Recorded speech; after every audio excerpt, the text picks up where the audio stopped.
The City of Riverbank Regular City Council and the Local Redevelopment Authority meeting is now in session. Today is Tuesday, June 9th, 2015. It is 6 p.m. Please rise.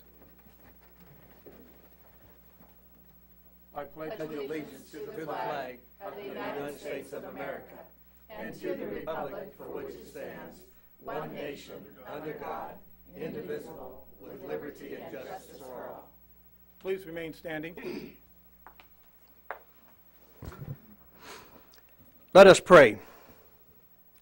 Heavenly Father Jesus, we come to you tonight with thanksgiving and praise in our hearts. We come to you thanking you, Heavenly Father, for the abundance that you have supplied us. And Heavenly Father, we come to you and ask tonight that you give this council, the mayor and the city council and the staff, the wisdom to make the decisions, Heavenly Father, for each one of us that lives within this great community. We just ask tonight, Heavenly Father Jesus, that you bless this great United States of America that you've provided for us, that you've been with us so many times through. We ask, Heavenly Father Jesus, that we know today that it seems like things are even worse than they were when you walked upon this earth. But we're asking you, Heavenly Father, to just bless us. Give us wisdom, strength, and understanding. Tonight as they go through this agenda, with all the many things that they have to do, just bless each one of them. And Heavenly Father, we'll give you the praise and thanks for it all. In Jesus' name we pray. Amen. Please be seated. Before I start, I'd like to indulge the council to make a few movements in the agenda tonight. I assume that there's a lot of people here that would like to talk about item 6.1, 6.2, and 6.3, and I'd like to bring those, if I may, to the forefront of our action items, starting in front of item 5.1. Are there any objections? No. All right, with that, we'll continue on. Conflict of interest. Any council... Excuse me, Mayor, could we do the roll call, please? Oh, yes, we can do the roll call, too. Darn, I always forget that. Council Authority Member Janine Tucker. Here. Council Authority Member Leanne Jones-Cruz. Here. Council Authority Member Cal Campbell. Here. Vice Mayor Chair Darlene Barber Martinez. Here. Mayor Chair Richard D. O'Brien. Here. Thank you. Conflict of interest. Any council or authority member or staff who has a direct conflict of interest on any scheduled agenda item to be considered is to declare their conflict at this time. I have a conflict with item, I think several of us do. 3H. Yep, 3H. I have a conflict with item 3H. I have a conflict with item 3H. And I have a conflict with item 3H. So what we need to do is to get those out of retirement to come up here and take our place. We do have a quorum out there tonight. Yes, we do. I know. So when it comes to the appropriate time, we'll do the straws. All right. Tonight, I'm going to start with item 1.2, the Stanislaus Regional Transit proposed fiscal year 2015-2016 service changes presentation. Good evening. Thank you, Mr. Mayor, members of the council. I'm here tonight to provide a summary of changes we're implementing for next fiscal year, 15-16. And the first 2 or 3 slides basically provides a summary of the service changes that we currently provide, or the services we currently provide. So the okay. So currently we do have a fixed route service in the city of Riverbank, Oakdale, and Modesto.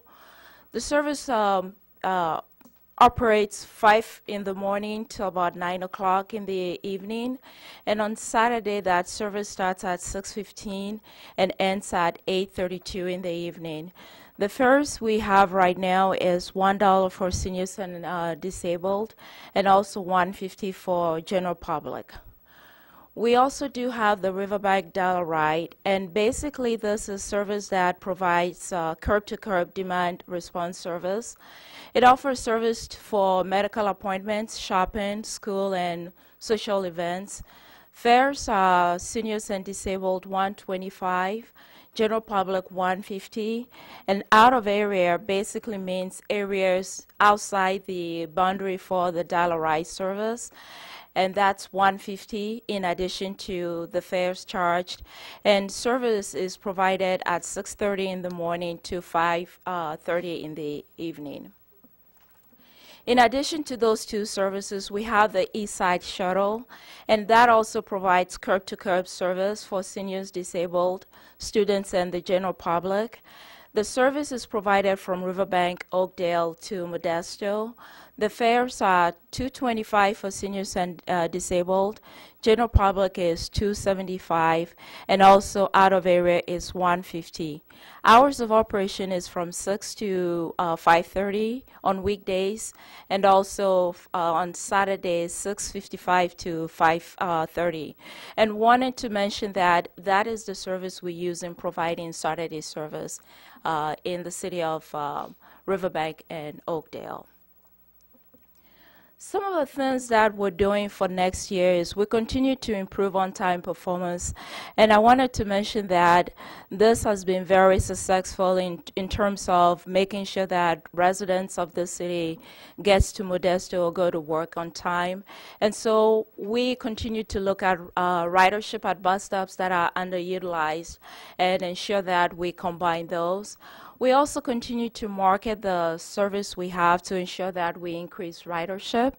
And one of the things that we're looking to do in 15-16 is to adjust seniors and disabled fares, simply for the fact that we became, or the county transit system became a small urban system, and that requires that we ensure meeting some federal rules.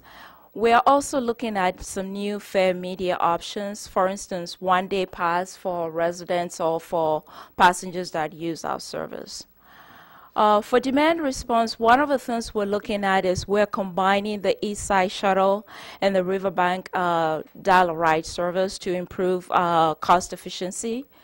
We're also going to try and encourage more people to use the fixed route versus the LRA because of the cost of LRA service. And again, we're looking at new fare media that would encourage more people to use the services we provide. One of the things that we did this year, and we hope to continue next year, is we started enhancing bus stops we have in our system. I'm happy to say that we've installed solar lightings in 32 bus shelters, including shelters in the city of Riverbank. Phases 1 and 2 have been completed, and we hope to continue this project in 15-16. We've also started installing trash cans at bus shelters that we have throughout our service area. That's a picture of, if you look at the upper right, that's the solar light that we've installed, and also that's a picture of the trash can that we continue to install throughout our service area. The other thing that we're looking to do in 15-16, as mentioned, we became a small urban system, and so that means that the county has to start providing paratransit service. We have begun working on a ADA paratransit service plan, and part of that is also look at eligibility standards to make sure that people who use that specific service are eligible to use that service. And as part of that process, we're going to be having public outreach just to ensure that we're educating people as to how they will qualify for that service. And then sometime next year, the goal is to go to the Board of Supervisors to request fares for that new service, and then basically ensure that we implement the fares for the new service. And that's my presentation, and I will be happy to entertain any questions. How's the ridership been for the Riverbank and the surrounding areas? I want to say that the ridership on the 60 is doing great. However, as we were looking at service for 15-16, we noticed that the ridership on the dial ride is slightly down, about 1%, 1%, 2%. Also, the ridership on the East Side Shuttle is slightly down. So what we are doing is looking at, as mentioned, look at ways and means that we can advertise, promote the service. We've actually started doing promotional activities on Pandora. We're also looking at advertising at the movie theater to get the word out. So in a nutshell, ridership is down, but we're hoping to promote and make sure that people are using the service.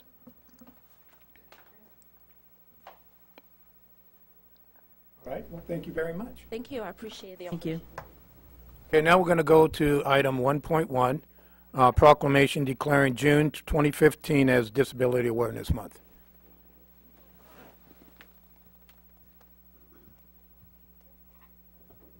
Come on up, Matt.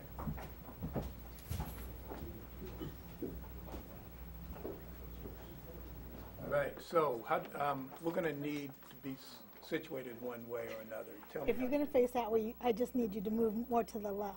Okay, I just need to speak more to the microphone. That's good. All right, come on up here, Frank.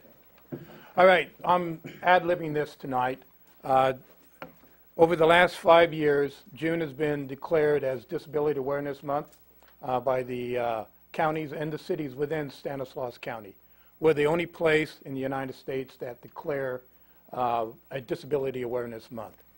And I think it's very germane to take a look at disabilities and how they affect the way you operate as well as people with disabilities. And you can get a disability anytime. You can ask Ms. Tucker or myself. It can happen overnight.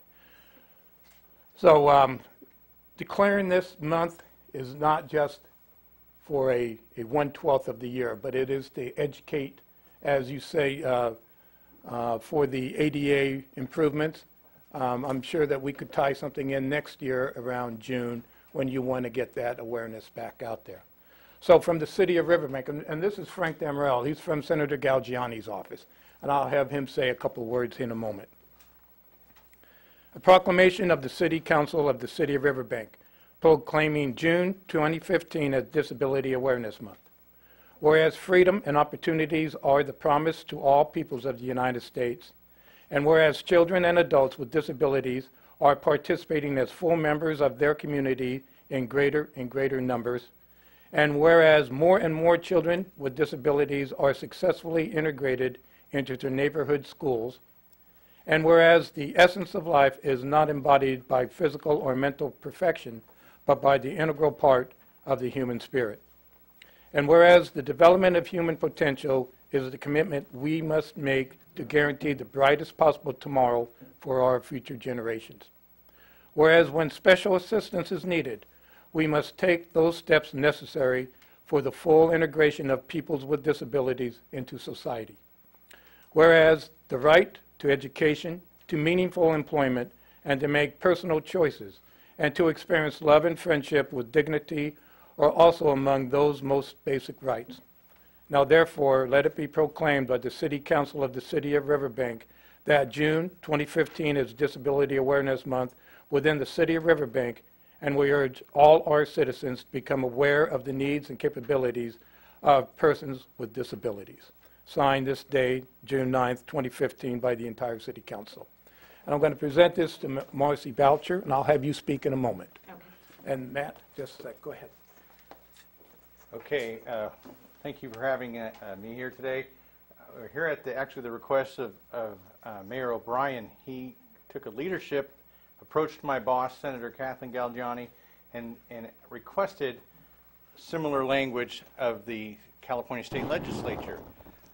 I unfortunately don't have a resolution yet because while it has passed the Senate, it had 6 co-authors in the Senate. It has an additional 6 co-authors in the Assembly, and it passed the Senate 38-0, and it passed Assembly rules 11-0 on the 4th of June. It has not gone to the floor yet.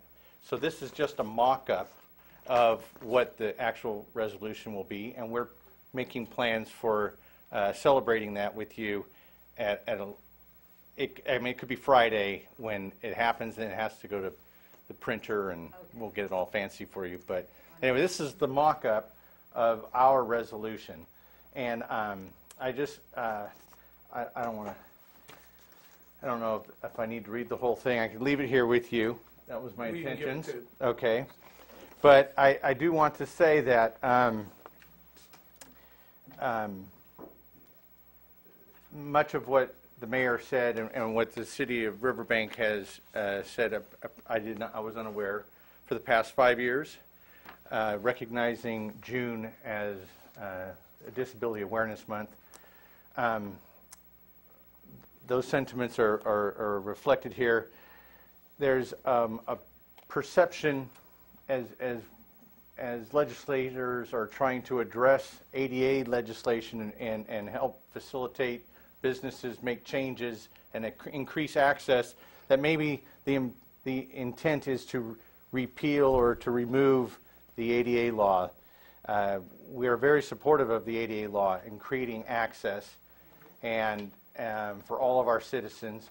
And as the mayor said, we all could be that disabled person at any given time, but for the grace of God. So we all know someone personally. We are someone with a disability, and we just want to give our stamp of approval to reduce stigmas, to increase access, and eliminate discrimination based on disabilities. I can also tell you that I was unaware of where this was heading, but I just heard in recent days that we've already reached out to Congressman Denham's office, and we're going to try to push forward this as a national agenda in the coming year and see if we can get Congress to have a similar declaration of June as National Disability Month within a year. Within a year. So that's what I... Thank you very much. Thank you very much. And thank the senator for us. I will. Thank you very much. Thank you. All right, Marcy, it's now yours and Matt's. Yes, I will. I'll grab it for you just a second. I just wanted to... You have to speak in the microphone. Okay. I don't do that. I really want to thank the city of Riverbank, since, as Richard had stated, we started this 5 years ago, and Riverbank was the first to step up and to declare June as Disability Awareness Month. And because of you guys, other cities have followed suit, including this Stanislaus County, as you can see, state of California, and hopefully it'll be a national month of awareness. So thank you guys very much for your support. This is just really good news today. And like you said, becoming disabled can happen to any one of us, as it has Matt. And I'm just going to let Matt say a real quick something. Maybe you could just tell your real quick testimony, how it happened to you. And it just shows you how it can affect everybody. Oh, thank you. Trustee, can you hear it? No? All right, I got this. Very good. I also want to thank you guys for doing this for us and the whole disability community in Riverbank and the state of California, and hopefully nationally soon. I was injured at 18 years old in a car accident. Never thought I'd be disabled. Never thought I'd have to use hand controls or assistive technology to get around. So the more that the community knows about disabilities and what's possible, the better it is. So I really appreciate you guys stepping up and helping us in the disability community. Thank you very much. Thank you, Matt. Thank you, Marcy.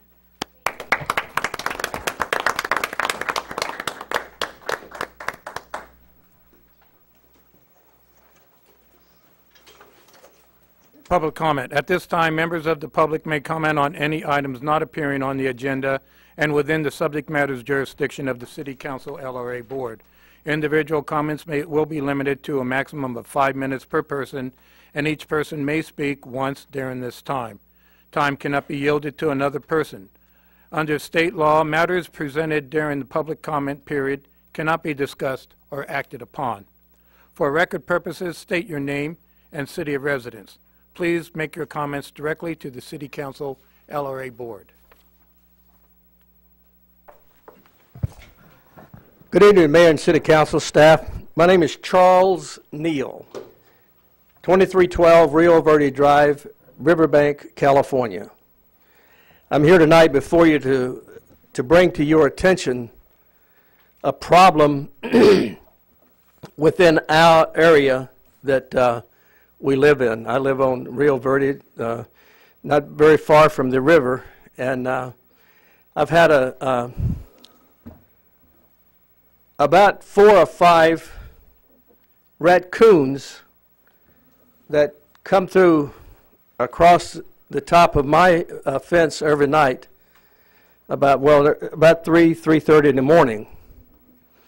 And I also had in my yard 3 Russian land tortoises. And the kids love them. And I had 2 babies. I don't have those any longer. Those raccoons killed them. I called the animal control, and the lady told me that there's not a thing that they could do. Well, I called the City of Oakdale Police Department, because their dispatcher, I guess, is the one that handles our animal control. So I called them, and they gave me the animal control.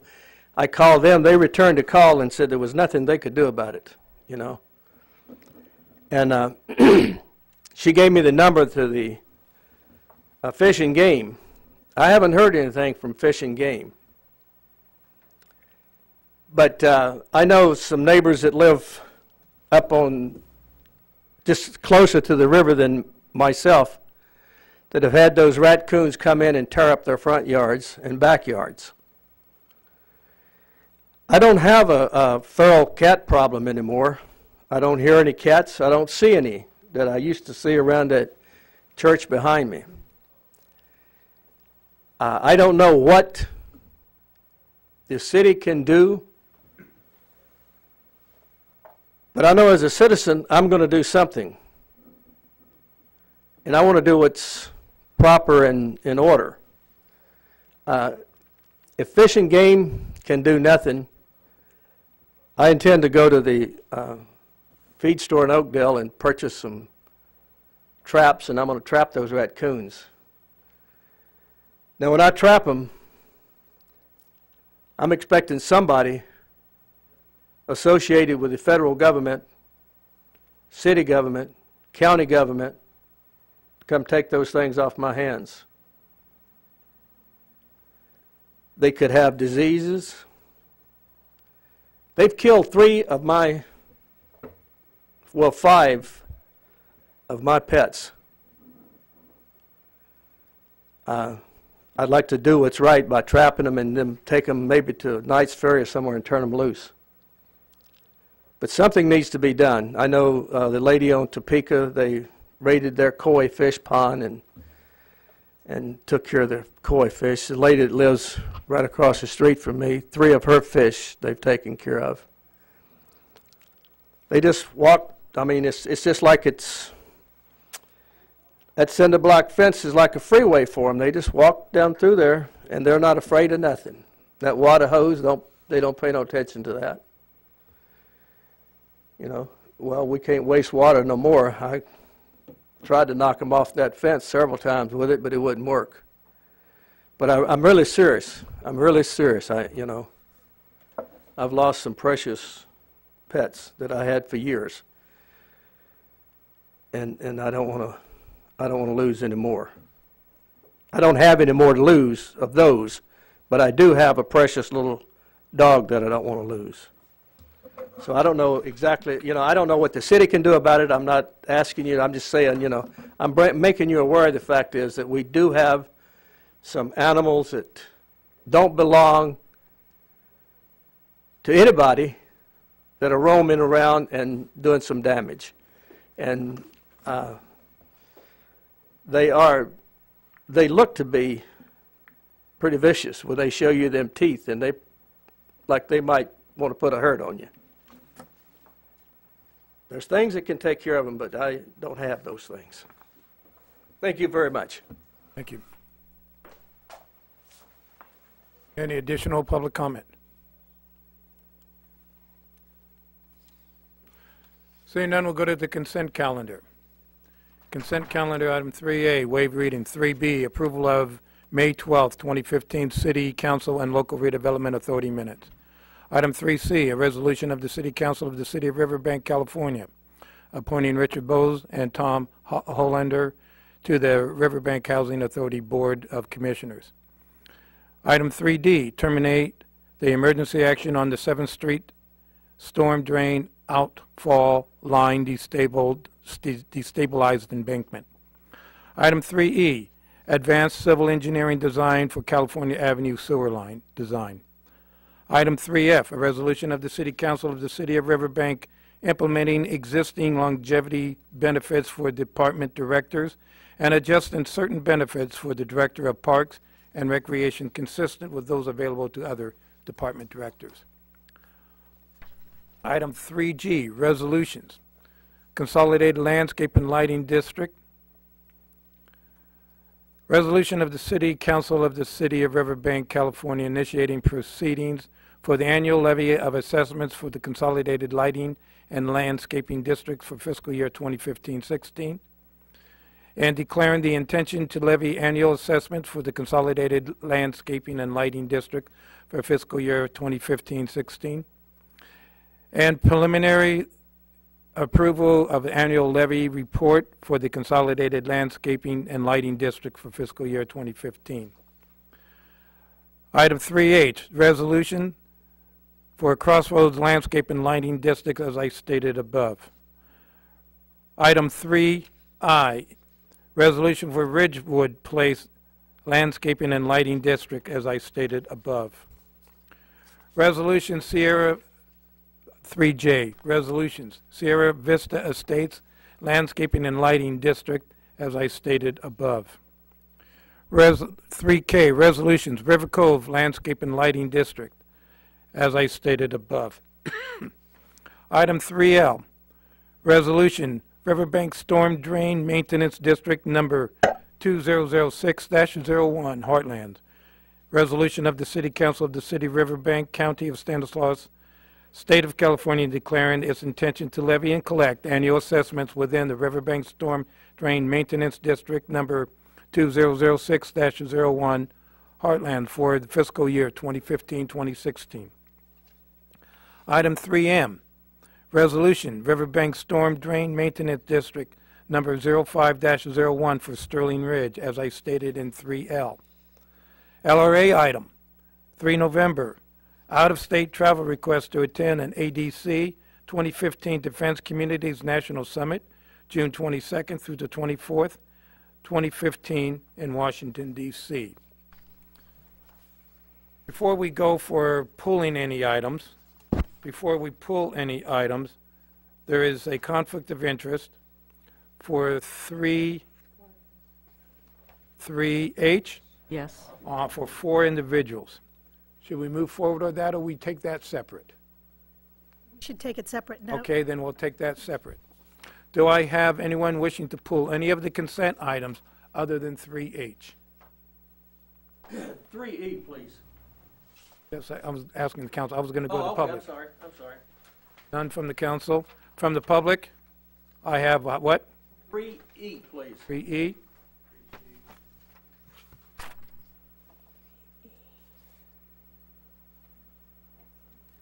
All right. So, I got it. I got 3C. All right. Before I'd like to have I'm bringing it back to the council to recommend approval of the consent calendar with the exception of 3C, 3E, and 3H. I'll make a motion that we approve the consent calendar with those exceptions. I'll second that motion. A motion to approve and a second on the consent calendar. Council Authority Member Campbell? Yes. Council Authority Member Jones Cruz? Yes. Council Authority Member Tucker? Yes. Vice Mayor Chair Barbara Martinez. Yes. Mayor Chair O'Brien. Yes. Motion passes 5-0. Item 3C, sir. Would you come on up and speak? God McRitchie, Riverbank, concerning the two candidates for the Riverbank Housing Authority. This will bring us to full speed for the first time in a number of years. One gentleman is very involved with Christian food sharing. He sources all the foodstuffs for that organization, so he's used to working with those that are in need, either financially or physically. The other gentleman has come from Gallo. He's recently retired, and he's very good with numbers, and both of them will be welcome additions with your approval. Thank you. Thank you very much. Item 3E, please. Charles Neal, 2312 Rio Verde Drive, Riverbank. And let me say, before I say anything, let me say that, you know, that I'm not here to try to strongly voice my opinion concerning anything, and I want to let you guys know that Mayor and Council and staff, as far as I know, over the last few years, you've done an excellent job. But I just think it's sometimes, you know, and I didn't intend to do a lot of speaking tonight, but I just think it's sometimes it behooves the citizens, if they see something, to kind of bring it to your attention to make you stop and maybe think about it. I see here where you want to advance the civil engineering design for California Avenue sewer line design. You know, $17,250 coming from a fund that's a system development fee that's sitting over there is not a great amount. But that $17,250 could be used in other things. And when you start talking about advancing a civil engineering design, you know, if a developer wants to come in and develop a certain portion of the city, that's fine and dandy. He brings his plans to you. And if you don't like them, you disapprove them, and he brings them back, or your planning department puts whatever influence that they would like to have on those plans. This thing of us designing this sewer line and saying, okay, this is what we're going to have out here, and now, developer, you're going to have to come in and develop this way, and we're paying for it. We're paying for the design, and you're going to tell me, I know, well, we're going to get that out of him later. Well, is he going to pay us interest? You know, and when is later? You know, and are we doing this because we see a development that's out there? Is someone on the other side of California Avenue going to develop a piece of property? I know there's several pieces out there. Is someone on Central going to develop a piece of property?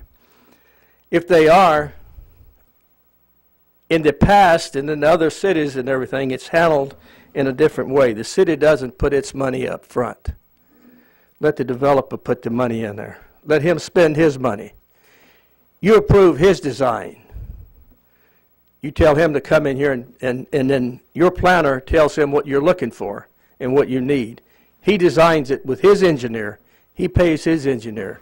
And we approve what he comes, or we disapprove. And it doesn't cost us.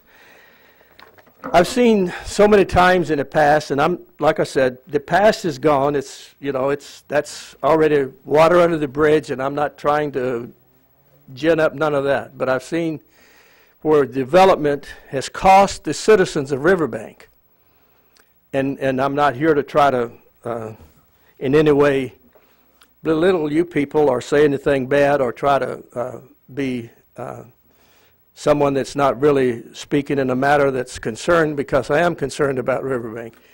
And I think that sometimes we have to, we as citizens have to cut our budgets and budget and look out, and your money is just as important to look for it as other people's money. And I'd hate to see us get bogged down in that same thing of the citizens and the city paying for everything and the developer getting a free ride, and it's just not right. Thank you very much. And Thank you, sir.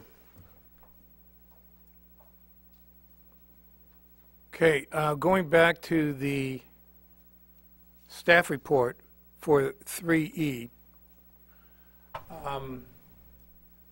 there's going to be several developments that may be participating as I read the staff report. Yes.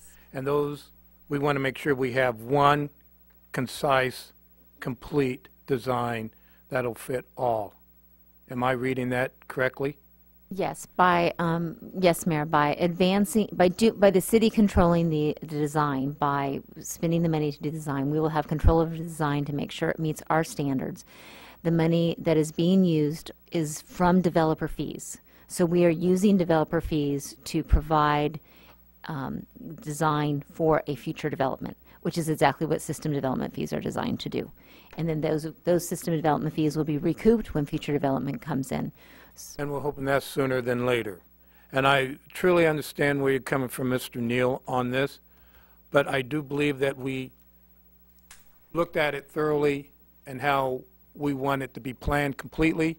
We no longer want a one design here and another design here. We're looking at complete design throughout the city to where we're not hodgepodging, not that it has been done in the past, but to make sure that these systems are complete and can be supportive throughout the life cycle. Are there any questions or comments on the two items that were removed, that were pulled? Okay. Before we go on to 3H, I'd like to bring it back to the council for consideration of item 3C and item 3E. Make a motion that we approve item 3C and 3E. I'll second it. We have a motion to approve item 3C and item 3E. Council members Campbell, Yes. Jones-Cruz, Yes. Tucker, Yes. Vice Mayor Barbara Martinez, Yes. Mayor O'Brien. Yes. Motion passes 5-0. Item 3H, resolution for Crossroads Landscape and Lighting District. The reason why we have a conflict is that we're all within the landscape and lighting district for the Crossroads, even though we have really no financial gain if it is approved. We have financial gain if it is disapproved. So we have 4 individuals who are in that district, and it's up to you, Annabelle, to break this deadlock. Yes, and you will be drawing coins, and the 2 highest numbers will be the voting members. Points, all right. Oh, do you get to keep them? I'm going to. Maybe my luck could be a penny. We shall be down with the mayor this time. Get the biggest one.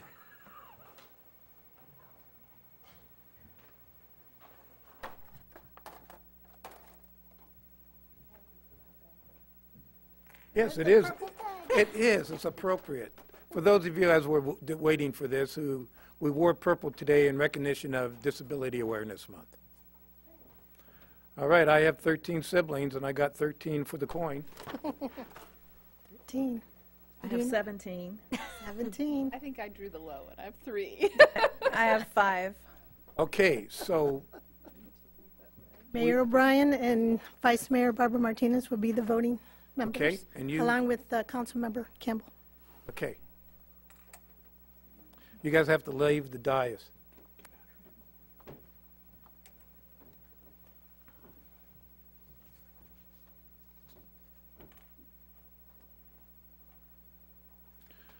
All right, and in a couple of election cycles, I'm sure this will be resolved.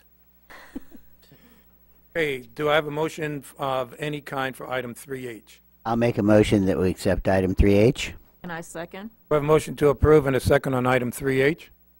Council members Campbell, Yes. Vice Mayor Barbara Martinez, Yes. Mayor O'Brien. Yes. Motion passes 3-0. All right, can we have them back?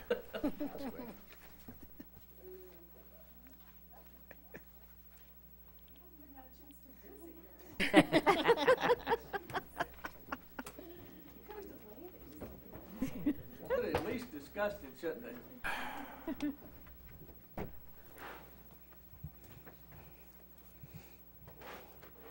All right. I did ask, and I got concurrence to go ahead and move items 6.1, 2, and 3 to the front of the agenda. The first one is a presentation of revised sewer and water rate increase proposals and establish Proposition 218 public hearing date for August 11th, 2015. Yes, Mayor and members of the City Council, this is a follow-up item to a discussion that took place in May in regards to the initial review of the proposed water and sewer rate increases that were identified in a water and sewer rate study that was commissioned by the city. This evening, Maricela Garcia, our Director of Finance, will be presenting the staff report providing an overview of a revised rate structure for your consideration in order to potentially reduce the rate shock for the residents. And so there is a consideration and direction that we need in regards to the capital improvement program that you'd like and the corresponding rate structure for that. So this time I'd like Ms. Maricela Garcia to take charge of the presentation this evening. Thank you. Good evening, Mayor and City Council members. As the City Manager mentioned, tonight we are presenting to you some revised rates per the direction that was given at the May Council meeting. So we're going to begin with with water. The water rate proposal, or the water rate history that we had, just to bring you up to speed, as well as some of our members of the public who may not have had an opportunity to listen to our May discussion. Our water rates have not been increased since 2010. The last increase was not due to rates being reviewed and adjusted. They were through a consumer price index, or CPI adjustment, that had been placed within our ordinance, so that annually we could revise that. So it wasn't an adjustment to the rates to take into consideration new capital improvement programs or additional increases in operations and maintenance. It was simply a CPI adjustment based on an inflationary rate. Currently, for water, we charge our customers a bi-monthly flat rate that's based on meter size, but our typical residents will have a 1-inch meter. And that base rate includes 1,000 cubic feet of water, which is approximately 7,480 gallons of water. Those customers that exceed the 1,000 cubic feet in the 2 months are charged a usage rate or variable rate on a declining block volumetric rate. And what that means is that the more water you use, the less that you pay. So for those initial 4,000 cubic feet of water that you use, you will pay a higher rate than the additional 10,000 cubic feet that you might end up using. And so the initial proposal that we had presented to you in May included an increase in the fixed charge, which is the first line highlighted in yellow, as you see here. And it reflected an increase on a monthly rate going from $14.65 all the way to $27.07. We also discussed an increase in the variable charge, or that volumetric rate, as I mentioned, where instead of having that declining block rate, we would have just a flat rate that would actually more accurately and would promote consumption, water savings. And so that base rate would increase to from 34 cents, which is currently the highest rate that we have for the volumetric charge, to 63 cents. And then we also discussed a drought surcharge with the governor having declared a drought in the state of California, and with the city of Riverbank having encouraged our residents to use less water in order to conserve. We know that our revenues are going to decrease. That doesn't mean that our expenditures for operations and maintenance and for capital in being able to provide water to our residents is going to decrease. That simply means that we won't have enough revenues to come in order to cover those fixed costs. And so a drought surcharge was developed. This drought surcharge would only be in place when the governor would issue any type of proclamation regarding the drought. and this particular charge ranged from 22 cents to 30 cents. Can you go back to that slide? Yes.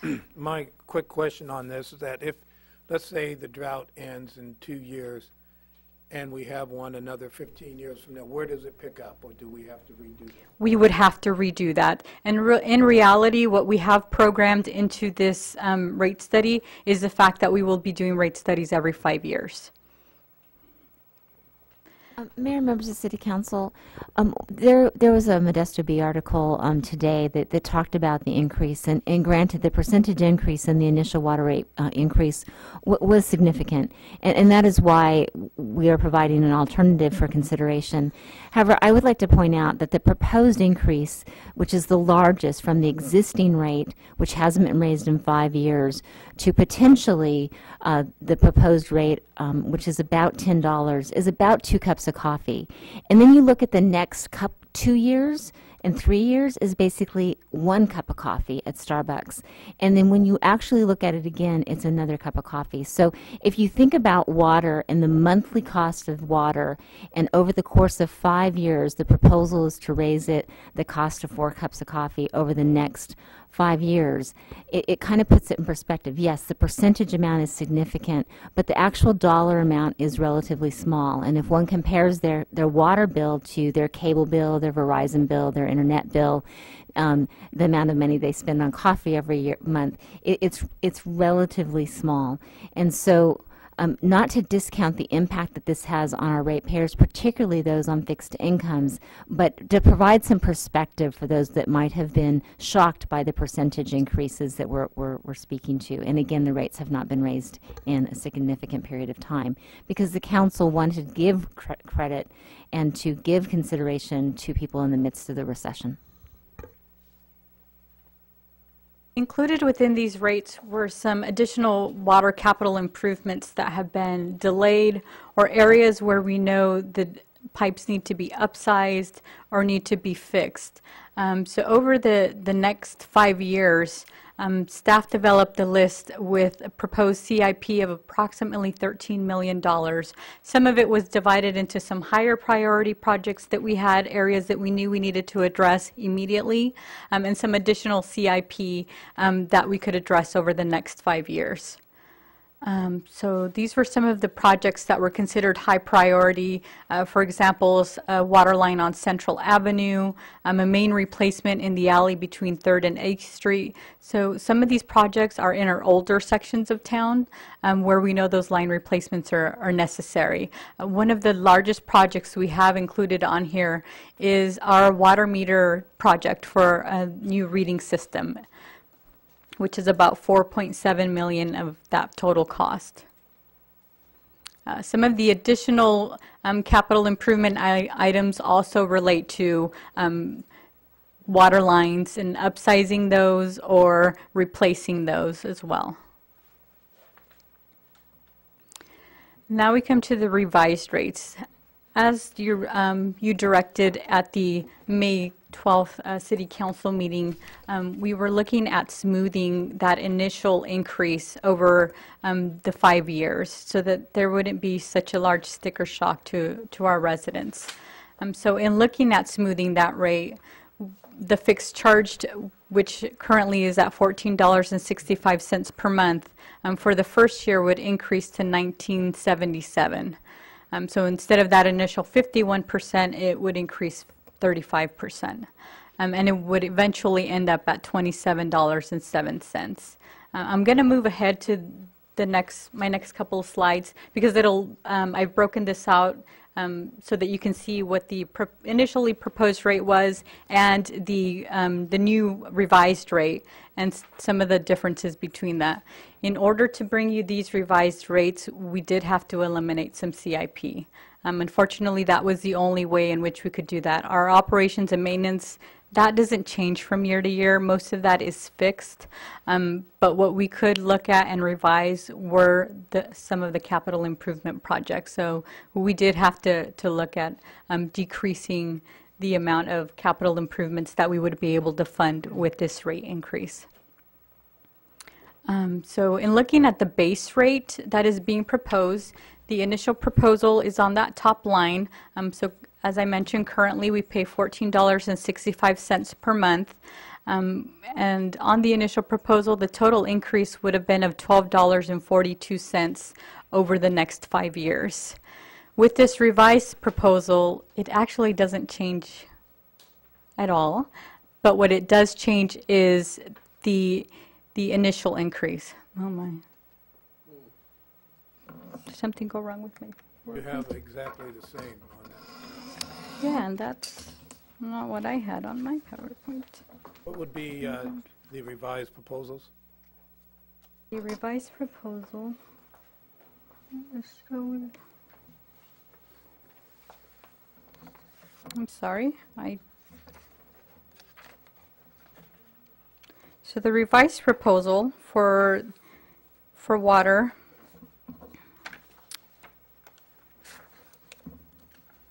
for year one would be 19. Oh, actually, the fixed charge doesn't change at all. So my PowerPoint is correct. The initial proposal will increases $12.42 over the next 5 years, but our revised proposal doesn't change that at all. That's the same for our variable rate charge. That will not change. The area where they were able to adjust was that drought surcharge. And so when we look at the drought surcharge, they actually propose eliminating that for the very first year. Instead of 22 cents for the 2015-16 fiscal year, we are proposing no drought surcharge during that year. For 16-17, they decreased that surcharge from 25 cents down to 7 cents. And for the 17-18 fiscal year, there was a 11-cent decrease from 27 cents to 16 cents. In 18-19 and 19-20, they kept those rates consistent. But overall, at the end of the fiscal year 2019-20, we would be at a 30-cent surcharge, should that be needed. So as you'll note, really the only change with regards to the water rates was that drought surcharge and the amounts that were charged within the first 3 fiscal years, with the first fiscal year having no impact. So no, I thought I was wrong, but I wanted to show you really quickly what our current rate was in comparison to some of our surrounding cities and our surrounding water districts, and where our proposed rate would fall at the end of fiscal year 2019 and 20 on a monthly basis. So as you'll note, we are currently the lowest rate through our surrounding agencies, and in 2019-20 we would still remain fairly low in comparison to our other agencies that are surrounding us. That's assuming they do not change their rate. That's correct. And everyone is in the same boat as we are. Yes, as our consultant let us know, he is currently working on revised rates for a lot of agencies. And Mayor and Council, that is also the feedback I have gotten from my colleagues, is that a number of them are in the same process we are, and others have finished it and are getting ready to do rate increases or just have. And then there's others that are getting ready to basically go out and commission a rate study just like we did. So there's a variety of work being done at different stages, but almost every agency has or will be doing the same thing we are. I do know that one of the cities that are to the almost the extreme right just lost a well, which is going to increase a lot.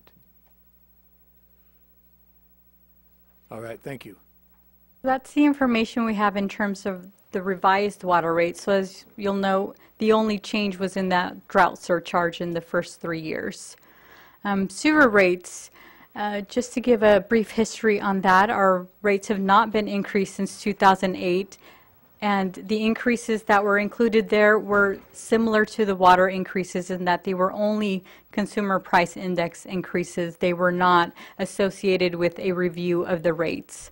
The rate for a single-family dwelling is currently $20.50 per month, And for our customers that are located outside of the city, which actually we only have 6, those rates are $21.26. We're looking to eliminate that difference between those that are in the city and outside of the city limits, only because the number that we have is insignificant. This is our rate history for our commercial users and our businesses. Currently, in addition to the flat rate, they also pay a volumetric rate based on water usage. So these are the rates that are currently charged to them in addition to the flat rate. So our initial proposal for our residential rates and the flat rate for our commercial businesses looked at making an increase from $20.15 that we currently pay to $47.77 in fiscal year 2019-20. The proposal for our commercial rates was actually to change the method in which we group our commercial customers. So we would look at establishing different groups based on volume strength. For some of our commercial customers, we would actually see decreases in the volumetric rate that they pay, whereas others would remain the same. And there's a few that would, those that are in groups 3 and 4, we would see an increase because those are the most heavy users that we have. Capital improvement projects that were included within the initial rates totaled $10,243,000, of which we also divided into the high priority and additional. And similar to water, our high priority projects are those projects that are the most necessary at this point in time, and also includes the update that we did to the wastewater treatment plant for energy efficiency.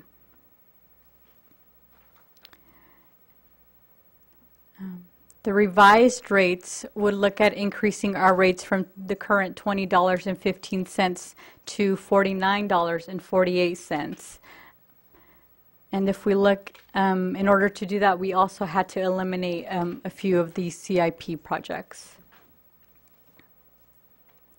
So when we compare that base rate from the original proposal to the revised proposal, at the end of the 5 years, we will end up paying $1.71 more than in the original proposal. Initially, there is a decrease. For example, fiscal year 15-16, there's a $2.42 difference between the originally proposed rates and the revised rates. There's a significant difference between the fiscal year 16-17 rates of $6.38. But beyond that, we start to see those decreases or those differences to become smaller, and eventually we actually end up paying about $1.71 more at the end of 2019-20. When looking at comparing our base rate year over year, the top table will show you our annual difference in comparison to our current rate. So the initial increase will be $5.64 to our residents. The next increase in 2016-17 will be $7.22. For the rates that were originally proposed, which are in the second table, the initial increase would have been $8.06, and then the second increase would have been $11.28. So basically, they took these 2 years and smoothed them a little bit more over the upcoming 3 years.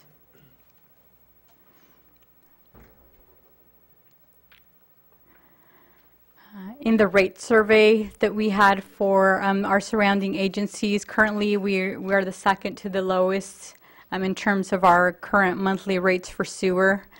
Once we are to adopt these proposed 2019-20 rates at the revised rate, we would be a little bit more towards the higher end. But as similar to water, that doesn't take into consideration any future rate increases that these agencies may have. May I ask, is that just on what's existing now that we're comparing it to? Correct. So that if that changed, that would change this also. Oh, yes, that would change. So that's the end of my presentation, and with our recommendation tonight, we are requesting your feedback regarding the preferred rate proposal for both water and sewer. And should you be considering an increase, establishing a Proposition 218 public hearing date. We had initially suggested August 11, 2015. We have received some feedback that there are some possible changes wanting to be made on the Proposition 218 notice that will go to all of our residents. So to make any of those changes, we would like to request some additional time should the City Council desire to the second meeting in August, which would be August 25th. And actually, during my council briefings, I heard from our resident school teacher, Councilmember Jones-Cruz, that August 11th was the first day of school, and that she had received feedback that that was not a good date for the public hearing. She got some complaints about that, and so in light of having a little bit more time to fine-tune the Proposition 218 notice, which is really important for people to understand, and in light of the information that Councilmember Jones-Cruz provided, we would ask that the council consider establishing it for the second meeting in August rather than the first meeting in August. Before I go to public comments, what is our structural deficit for the sewer right now, this year? Currently, it's going to run between $150,000 and $175,000. And that's been ongoing at least since 2012? Correct.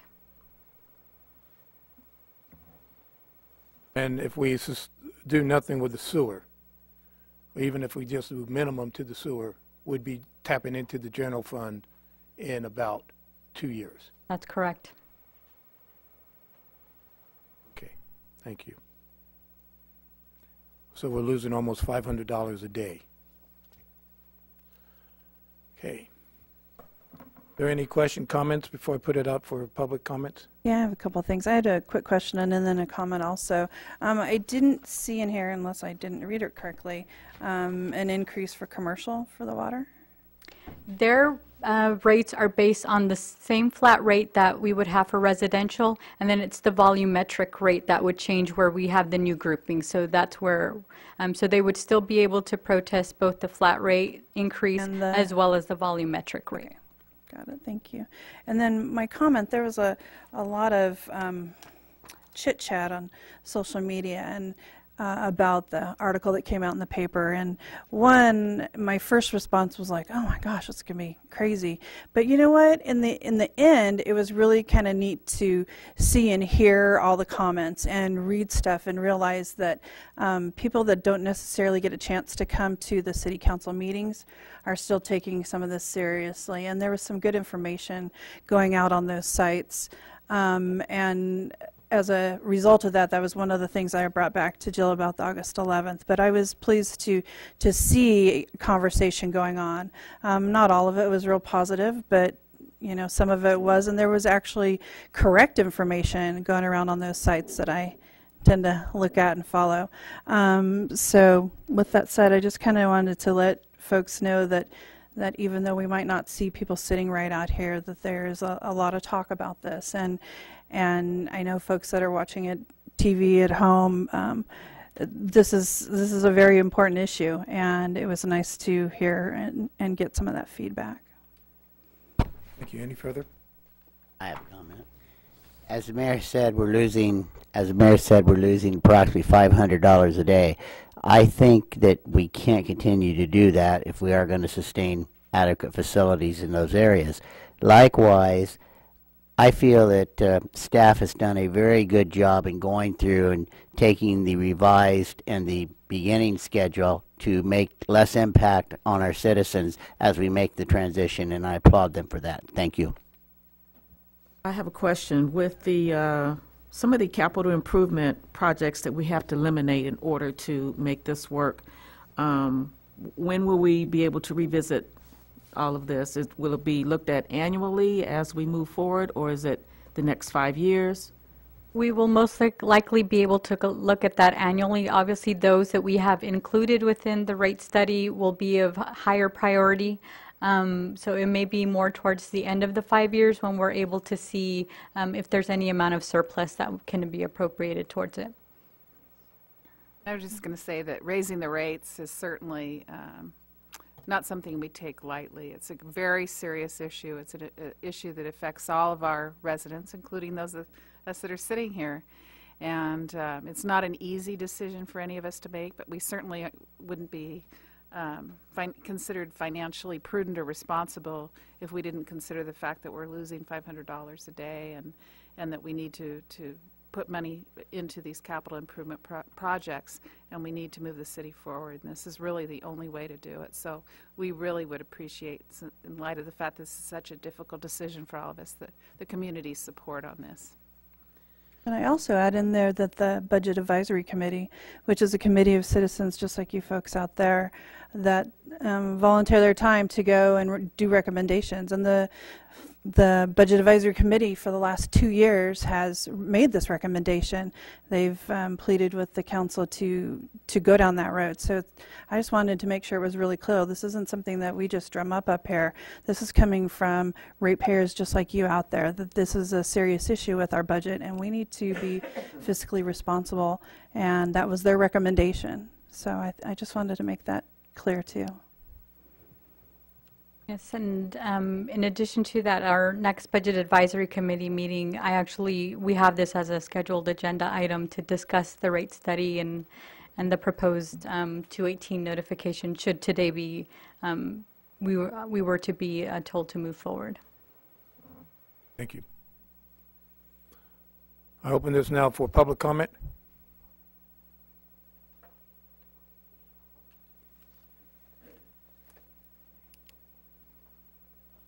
Mayor, members of City Council, you have to do what you have to do, and I'm not going to argue that. We've been asked to reduce water use 32% or something like that.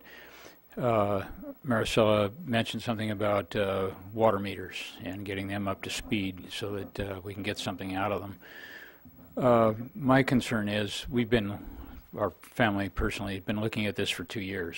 We've done different things. We've changed our landscape. We've done all kind of different stuff. But I have no idea whether I'm making an impact or not. With PG&E, I can tell you when I turn my air conditioner on, when I do this, that, or the other thing, it's daily. It compares you to the average. It compares you to the most efficient. It compares you to yourself.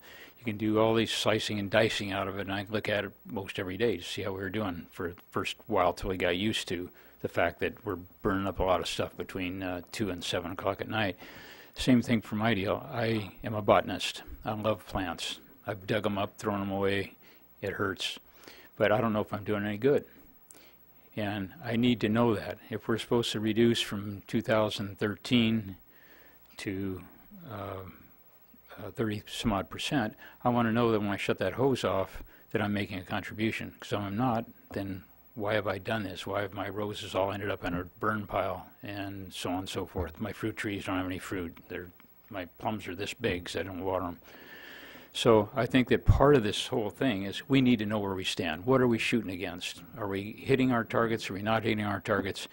Rates are one thing, but the other thing is what is our use? And if we're going to pay a lot more money for our water and we're reducing it, is it worth it? What's it worth? So I can go out and remove my cement lid and look on it when I have my 2 days of watering and see how much I'm using. But that's a hard way to do it. It'd be much better if we have something that comes out. People aren't going to know whether they're doing any good. They're not going to care if they're doing any good if they can't see something in the result. So even the monthly or the bi-monthly bill should have something compared to 2013. If it's a city overall rate, it doesn't matter. Something to give us an idea of what we're doing. Thank you. Thank you.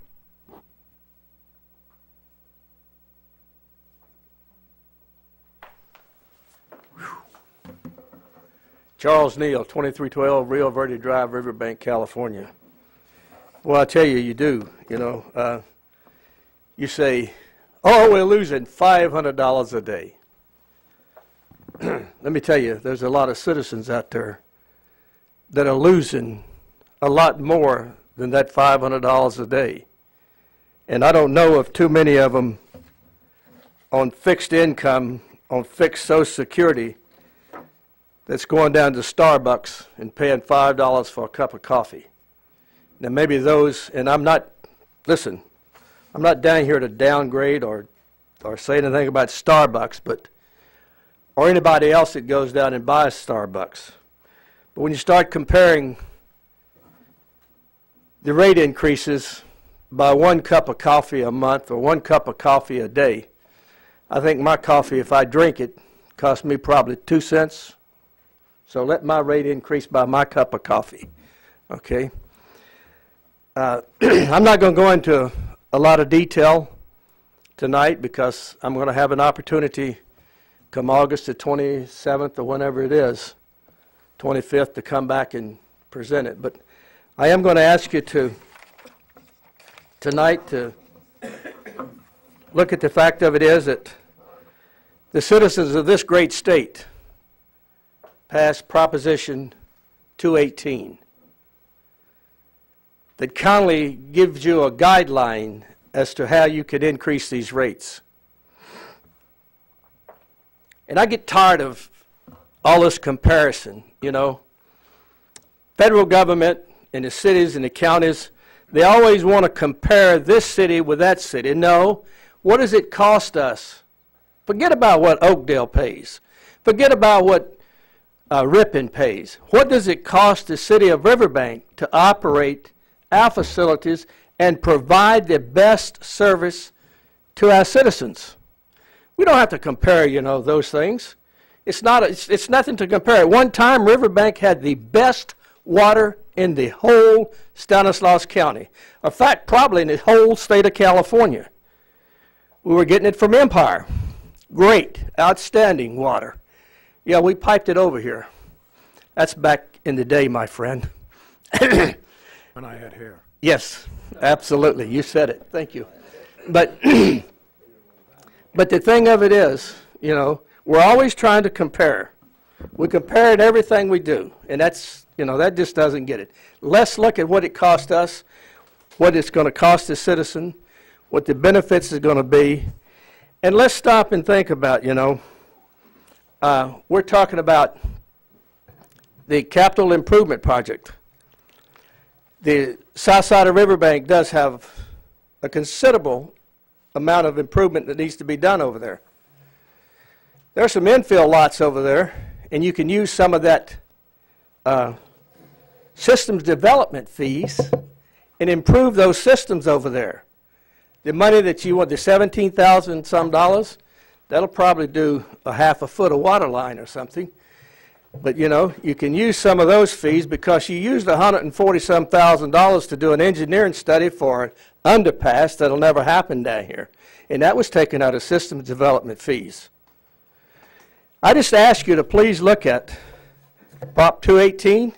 I'm going to ask the city attorney, if he would please, and the city manager, if she would, to provide this council each with a copy of that, because when we come back in August, I'm going to ask you some questions concerning that Prop 218 like I've done several times before. And I already have my information stacked up. I already did that. I did that in 2010. So, I mean, you know, and it hasn't changed. It's still the same. It's just that I'm looking at different faces. But I want you to consider, you know,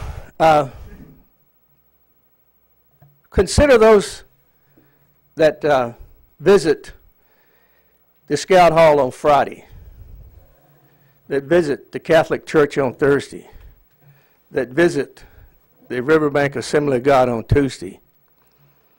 Those people are on real fixed incomes. They really are. And here we read in the paper that Riverbank said we were in a drought. We reduced our water consumption by 47%. And so how are we going to be rewarded? You're going to increase our rates by 22 cents. So, I mean, you know, and that doesn't quite make any, you know, sense at all. It's a drought. So you're going to, you know, tag a little. I wrote the governor a letter, and I said, hey, you know what? Look at the city of Riverbank. We decreased our consumption by 47%, and now they want to increase our rates by 120-some%. Is that what you call greatness and conservative, or is that just, saying, oh, we have a project here, we need the money, come out with it? Like I said, it's very important because Prop 218 specifies and says in there, and there's a former city manager behind me that will tell you, I've talked to him a lot of times about it, that everything shall be equal. That you can't treat me any different when you increase my rates than you can my neighbor.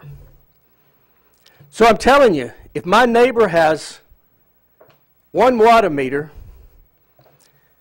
and 3 houses or 3 apartments on that lot, you're treating me a lot different than you are him because you're charging me more because you're only charging him one flat rate. So you're losing $75 right off the top. I don't care if he does pay so much more for the water, but it's reduced by the amount he uses. So it's not equal there. And there's a lot of places in Riverbank like that.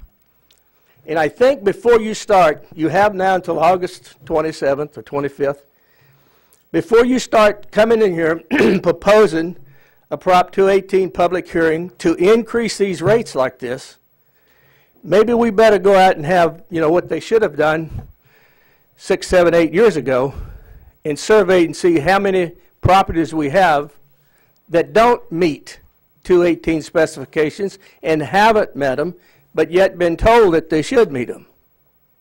And who's going to pay for it? And who's responsible for it?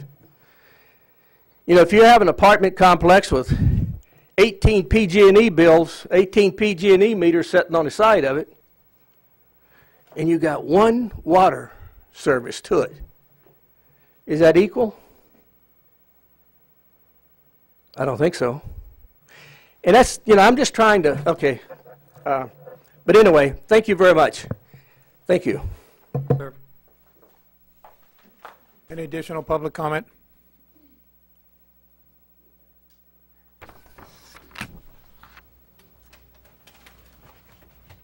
Question, the drought charge, or the drought surcharge. Is that part of the Prop 218 vote, or does that get stuck on us regardless of the vote? The other question I have on that is, I'm reading off of this draft thing that's supposed to go out, is this, it's based on, it says it's already been developed and it will be applied based on the mandatory conservation mandate.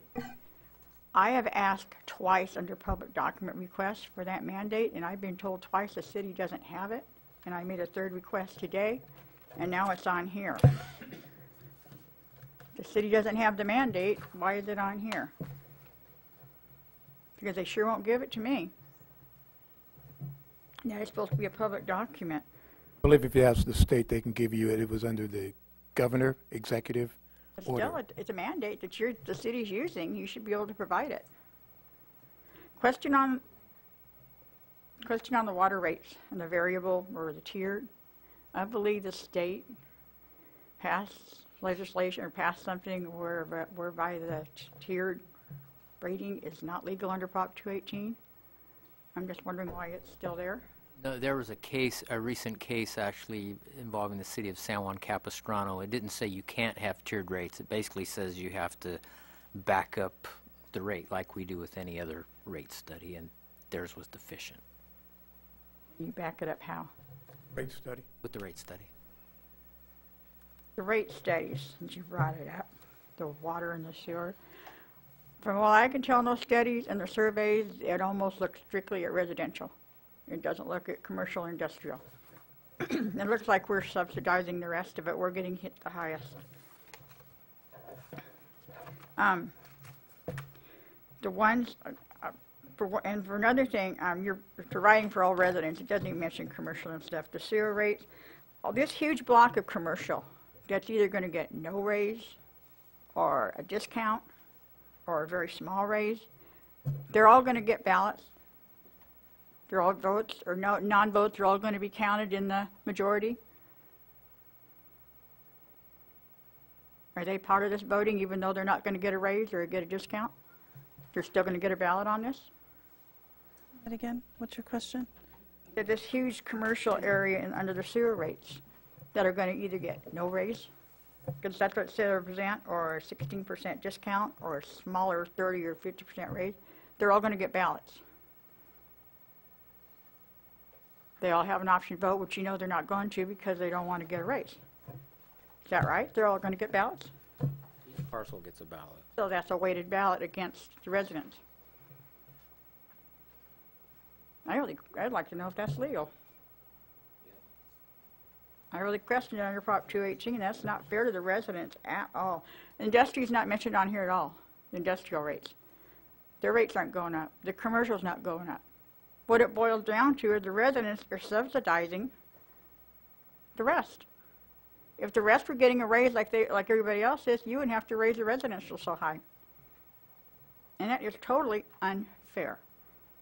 And as far as these developer fees and these agreements that you guys sign and give all these discounts to these developers and these contracts and stuff, part of this loans and bonds and crap that you're paying back on the sewer rate came because of industrial ones where you had to increase the size of the treatment plant to accommodate them.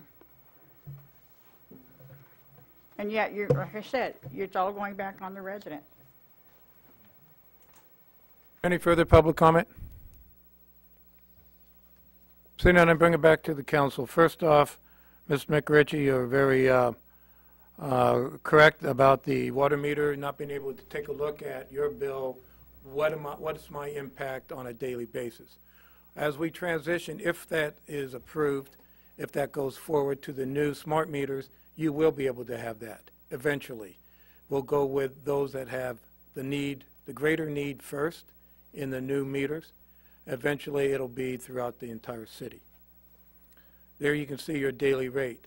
Who knows? Maybe we can say you can't water between 9 and 4 in the afternoon, and if you do, we can see that. You can have an additional surcharge. Secondly, Mr. Neal, the rate study was there for our actual cost. The rate study was very detailed. This is the first rate study that I'm aware of in the last 15 years for the sewer and the water. There was no rate study. There was increases, but no rate study. And I would like to have a viewpoint of your 218 versus my 218 knowledge, because I believe it was because of Prop 13, which allows this to be on properties. And this is it's not a tax on the property. It is consumption charge. So this is a little gray area. The mandate, can we get the website for the governor's executive order and pass it on to the public and any other individual? Any other comments from the council?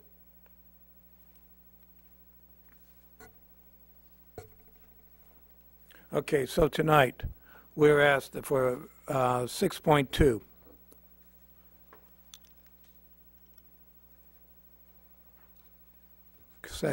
Correction, 6.1, right? It is 6.1?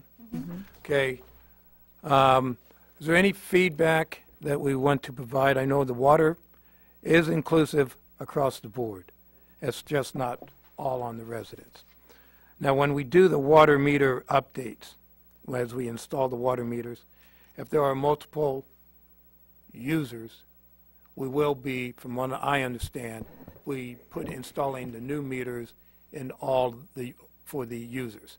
So for the apartment complex that has 1 meter for the entire complex, it should be for each of the users. So what we would be looking at in terms of that particular instance is we would be looking at revising our ordinance, which currently states that the base rate applies per connection instead of per equivalent dwelling unit. So for example, if there's an apartment complex of 18 units, they're smaller in size, so they may each only equal half a dwelling unit, so technically it would be 9 dwelling units, and so we would charge 9 base rates. Rather than per connection, which if there's only one connection because there's only one water meter, then that's why they only pay the 1 base rate. But we don't, Unfortunately, we wouldn't be able to go in and modify all of the existing plumbing existing within all of those locations in order to accommodate for, let's say, 18 individual water meters. that was one of my arguments a few years back, is that you have a house with 1,500 square feet versus a 3,500 square feet, you're charging them the same. Whether they use more or not, you cannot evaluate. Here you can evaluate at least the water usage. You can have a base rate. You have to have a base rate throughout. So we would have to go to each of the units and say you'll have a base rate, not on square footage, unless you go by square footage, which you cannot do unless you go in, let's say, January, where you have very little irrigation going on, and determine what the average is per household per square foot. So you don't want to go that route.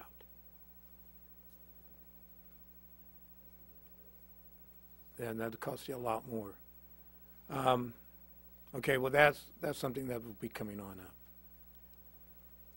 I have a suggestion. I believe at a previous council meeting, Mr. McRitchie had stated that it would be good to have something in writing for the public so that they would know what an average family water usage should be. And I'm just wondering if there's anything out there that we could maybe, even if there is anything specific, maybe we could say for a city our size so that we know what our water usage ought to be or should be, or I don't know if those kind of stats are out there, or family size. We maybe. can definitely ask our rate consultants to see if that's something they've provided to other cities. I do know within the information they provided to us, they did provide some information on what a typical single-family residence uses. That's where there's a mention of 15,000 gallons per month.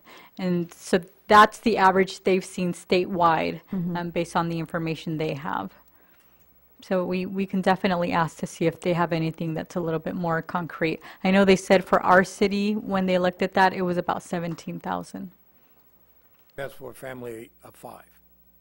They just said an average use. They weren't able to tell whether it was because of single family or commercial, but I can ask for that more specific breakdown if you'd like. I just think it might be helpful just to give people a baseline on where we should be, and then also take a look at where we are today and what we still need to reduce to get to our percentage of where we need to be.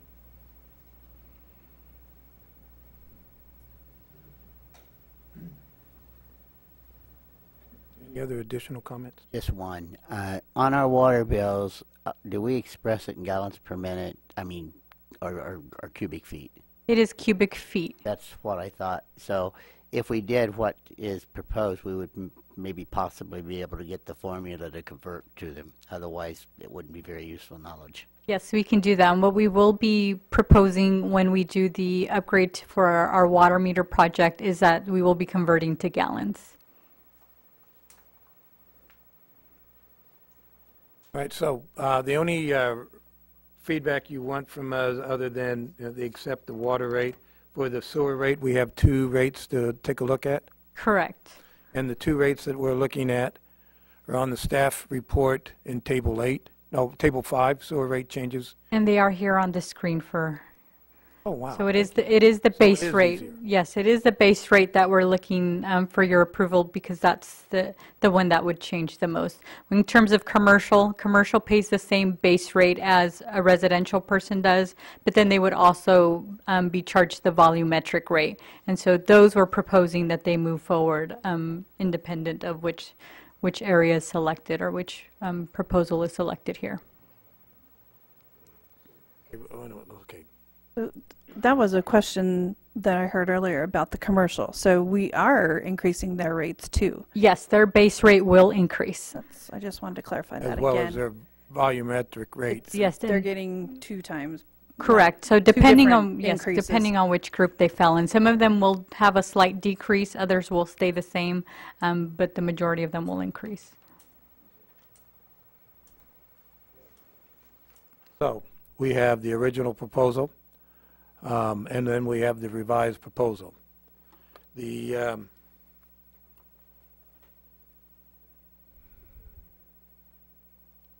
going through the revised proposal until we hit fiscal year 2018-19, it seems to be an even strain.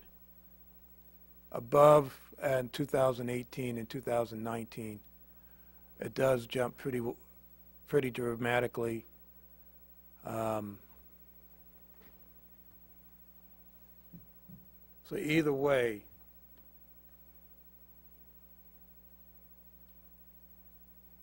it starts off lower, but then it 2018 it overtakes the original proposal.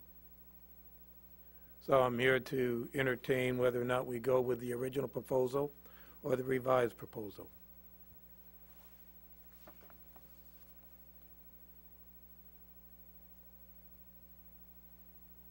Well, I'm going to recommend the revised proposal. That would be my recommendation. That would be Well, mine we got too. two of those. We got three of those.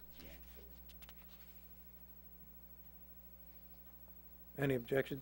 No, I don't have any objection to the revised proposal. And then we have to establish a proposed 218 hearing for August 27th, you said? 25th, yeah, of August 11 and 14 is 25th. Thank you. Okay. For item 6.1, feedback to the staff from the council is proceed with the 218 public hearing for August 25th, 2015 with the proposed water rate and the revised proposal for the sewer rate. Is this a vote? Just a motion. Okay. The motion for the same. I'll second that. We have a motion and a second for item 6.1 for the 218 hearing for August 25th and the proposed rates as we discussed. Council members Campbell, Yes. Jones Cruz, Yes. Tucker, Yes. Vice Mayor Barbara Martinez, Yes. Mayor O'Brien. Yes. Motion passes 5-0. Thank you very much. I know that's a tough staff report. It's tough for the entire residents as well as it is up here.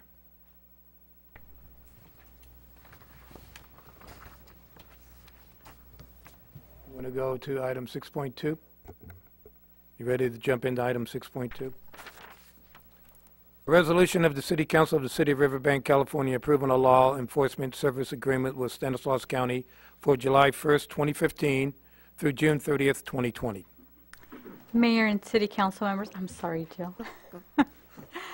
What we have for you tonight is the culmination of several months of good negotiations that we have had and good discussions we've had with the county.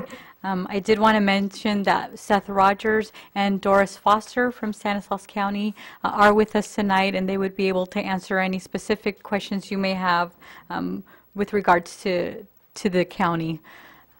So the proposal we have for you tonight is a law enforcement services agreement that would go from July 2015 until June of 2020. So that is a 5-year contract we are requesting. Just to give you a little bit of background on our history with Stanislaus County and the Sheriff's Department, they have been providing law enforcement services to our city since 1995. Our deputies provide some general law enforcement services as well as the protection of life and property to all of our city residents. Our Riverbank Police Services here locally also provides investigation, traffic enforcement, records management, and community resource law enforcement services. Other law enforcement services that we are able to take advantage of through our contract with Stanislaus County Sheriff's Department is the SWAT team, hostage negotiations, the dive team, the bomb squad, Aerial Squadron, the K-9 Unit, Special Vehicle Operations Unit, and the Mounted Unit as well, which we typically see during our holiday season at our Crossroads Commercial Center. They also provide our SR 911 dispatch services for our entire city. So here are the highlights of the proposed agreement. As I mentioned, the contract length is 5 years, running from July 1st, 2015 to June 30th, 2020. In terms of staffing, you'll note that the agreement stated that this county will guarantee a minimum of 1 patrol deputy on duty within the city limits at all time, except if they're transporting a prisoner, attending court, or completing a traffic stop or providing mutual aid. The city of Riverbank has elected to have a minimum of 2 deputies per shift. And so that's going to be specifically detailed out in Exhibit A that will be finalized by the city manager and the county in the upcoming weeks.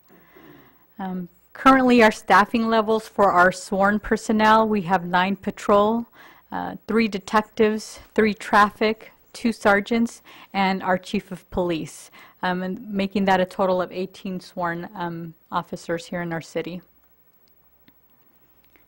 We also have our non-sworn personnel, which is our CSO, the supervising legal clerk, 2 clerical legal clerks, for a total of 4 staff. Some of the other terms of the agreement, our chief of police will manage all law enforcement activities on behalf of the city. They'll supervise the assigned personnel, attend the council meetings, and be available to city staff. And so he would be able to answer any questions you have on the operations. And he is here today to answer those questions. It does state that should the position become vacant, it will be filled in accordance with county policies and procedures as it has been in the past. In terms of reporting, the county will provide monthly statistical crime and response and community policing information. The contract amount that will be provided to the city on a fiscal year basis. The city shall pay all of the county's actual cost of providing the services, and actual cost includes the costs associated with absences from work due to sick, vacation, or other accrued leave time, in addition to payments made to our assigned personnel for any leave that they have upon retirement. Administrative cost compensation. Currently, the city is not compensating the county for some administrative costs that they, or administrative support that they provide to the city, such as crime scene identification, human resources, information technology, and payroll. So there is a clause in this contract that states that should there be any budgeting issues, the city will the county will contact the city to discuss the recapture and reimbursement of these particular costs. So we will have the opportunity to discuss those before they are passed on to the city. The financial impact for the upcoming fiscal year, our law enforcement services will be approximately $3.53 million.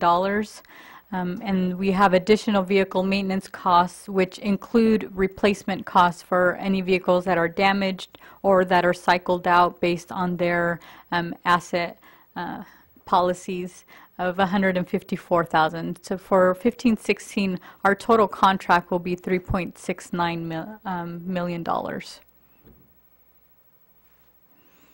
So our recommendation tonight is that the City Council consider adopting the resolution that would approve this law enforcement services agreement with Stanislaus County. And we are also requesting that you authorize the city manager to finalize the preparation of all the exhibits that go along with the agreement. And those include Exhibit A, which is the general law enforcement service request level, which is where we state that we would like to have a minimum of 2 deputies on staff during the shifts. And Exhibit B, which includes a property inventory of all the property that was held by the city when we had a police department and was transferred to the county. And so we're going to look at coordinating an inventory update of that. And then we have the fiscal year 2015-16 contract rates that have been provided to us. I'm available for any questions you may have. Do you have any questions? I had some feedback from neighbors that they were concerned about the one officer, and so I thank you for clarifying that, and I will get that back to them. Did I see in the staffing a crime scene officer? Is that the same thing as a crime scene information, or? No, it's actually a community service officer. Oh, before that, I saw something about crime. Crime scene investigate, yeah. So we have we take advantage of, so that's one of the costs that we're currently not charged for from the county. So when a crime scene investigator comes in to investigate a homicide or gather evidence, we currently don't get charged for any fees associated to that particular person. So we don't have anyone on staff for that? No, we take advantage of the county services for that. They respond very quickly.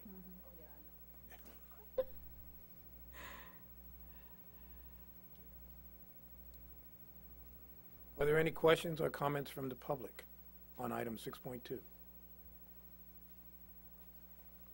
Seeing none, I bring this back to the council for recommendation. This is a resolution of the City Council, City of Riverbank, California, approving law enforcement service agreement with Stanislaus County for July 1st, 2015 through June 30th, 2020. And also, in Part 2, authorize the city managers to finalize the exhibits A, B, and C as stated. Do I have a motion? Also move. I make a motion that we approve item 6.2. We have a motion to approve and a second. Councilmembers Campbell, Yes. Jones Cruz, Yes. Tucker, Yes. Vice Mayor Barbara Martinez, Yes. Mayor O'Brien. Yes. Motion passes 5-0. Before I continue on, I see people in the public. Are there any particular items that you're here looking for discussion? Because I would like to make sure that I accommodate. There are some that may not have interest. 6.7. Okay, 6.7. Yes. Any additional?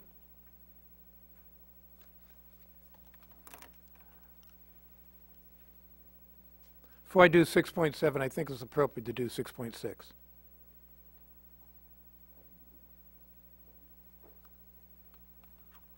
So, Mayor, members of City Council, I do want to thank the county representatives for being here. Doris Foster and Seth Rogers, thank you. They're gone. They're here. They're gone. So I do want to publicly, though, confirm or reinforce what Maricela shared, and that is they have been very good conversations. The county has worked in the spirit of partnership, and we very much appreciate that. And so not only our chief, county council, the CEO's office of the county, and the police department through their administrative staff, Seth Rogers, as well as their captain, Gordon. So just publicly to acknowledge the sheriff's department and the CEO's office for their participation in this. I also want to compliment the staff, Maricela Garcia, who has been the key negotiator on this, and as always, our key numbers person. And as you can tell, she has been incredibly busy the last few months working on this and the budget and many other things as well as Tom Hallinan and Doug White, who were actively engaged in the negotiations on for the legal template that we used. So thank you to everybody involved. In regards to item 6.6, I'd like Kathleen Cleek to present an overview of the proposed education and outreach program that is a part of the city's effort to meet the unfunded state mandate to manage stormwater. We believe that stormwater is it's very important to manage it correctly, and we are taking significant steps to do that. The only dilemma in this effort is the cost associated with it, which some have estimated to be $100 per person for each city every year. So it is a very costly effort that will ultimately benefit the environment and will help long term, but in the short term there is significant sticker shock associated with it. But this is about the education, so people understand, the community understands why this is important.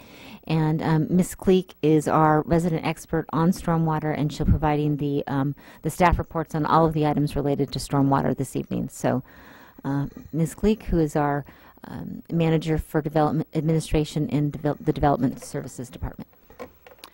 Thank you, Jill. Good afternoon. Good evening, Mayor and members of the City Council. Tonight I'm going to go over the Comprehensive Stormwater Education and Outreach Plan, which is a requirement of the Phase 2 Stormwater Permit. How this plan needs to be in place. It's a template plan, so we'll be making changes to this as we reach out to the community and assess their needs and their educational needs in teaching them what stormwater is and the different things that they can do to improve the quality of our stormwater. So the recommendation tonight is to adopt a comprehensive stormwater education and outreach plan. This will be to educate the public and the city's internal staff on stormwater pollution and public involvement opportunities.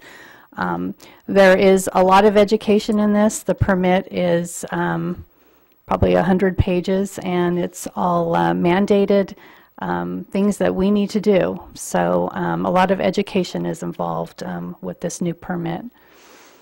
So the background, in July 2013, the city complied with the small MS4 municipal separate storm sewer system. That's why we call it MS4. General permit and filed a notice of intent that specifies actions and activities required by the city. During year 2 of the permit, which the year 2 is up June 30th of 2015, the city is required to develop and implement a comprehensive education and outreach program. So the goal of the plan is to reduce pollutant discharges in the stormwater and non-stormwater discharges and to measurably increase the knowledge and awareness of the targeted audience concerning specific and relevant topics. So the summary of the plan identifies water quality problems and concerns, common sources of illicit discharges, and common sources of sanitary sewer overflows. Identifies the target audiences and the outreach messages to use to educate those groups. So identified water quality concerns in our area would be pesticides, exotic species, organic enrichment, low dissolved oxygen, mercury, pathogens, and toxic chemicals. So the target group identified would be homeowners, landscape maintenance contractors, boat owners, pet stores, school children, and commercial industrial facilities. So common illicit discharges identified, here's a list, there's a few that I'll, liquids from trash bins, containers, outdoor waste compactors, washing your business, the exterior of your business, illegal dumping. So for outreach, we're going to educate the residents and businesses on how the disposal of fats, oil, and grease into the sewer can cause a sewer discharge into the storm drain system. Outreach education on how trash presents a real threat to public health and to the health of organisms that depend upon aquatic and marine ecosystems. And educate elementary students on how to take personal responsibility for keeping the city's streets and neighborhoods and parks trash-free. So identify the outreach. To determine a baseline of the target audiences, knowledge and awareness survey was sent out last year. Another survey will be sent out again in our utility buildings this fall. And the survey will identify areas of awareness and gauge their level of understanding so the city can send out messages that are relevant and of interest to the residents. Surveys will indicate what messages display on our city's website and messages for outreach and education.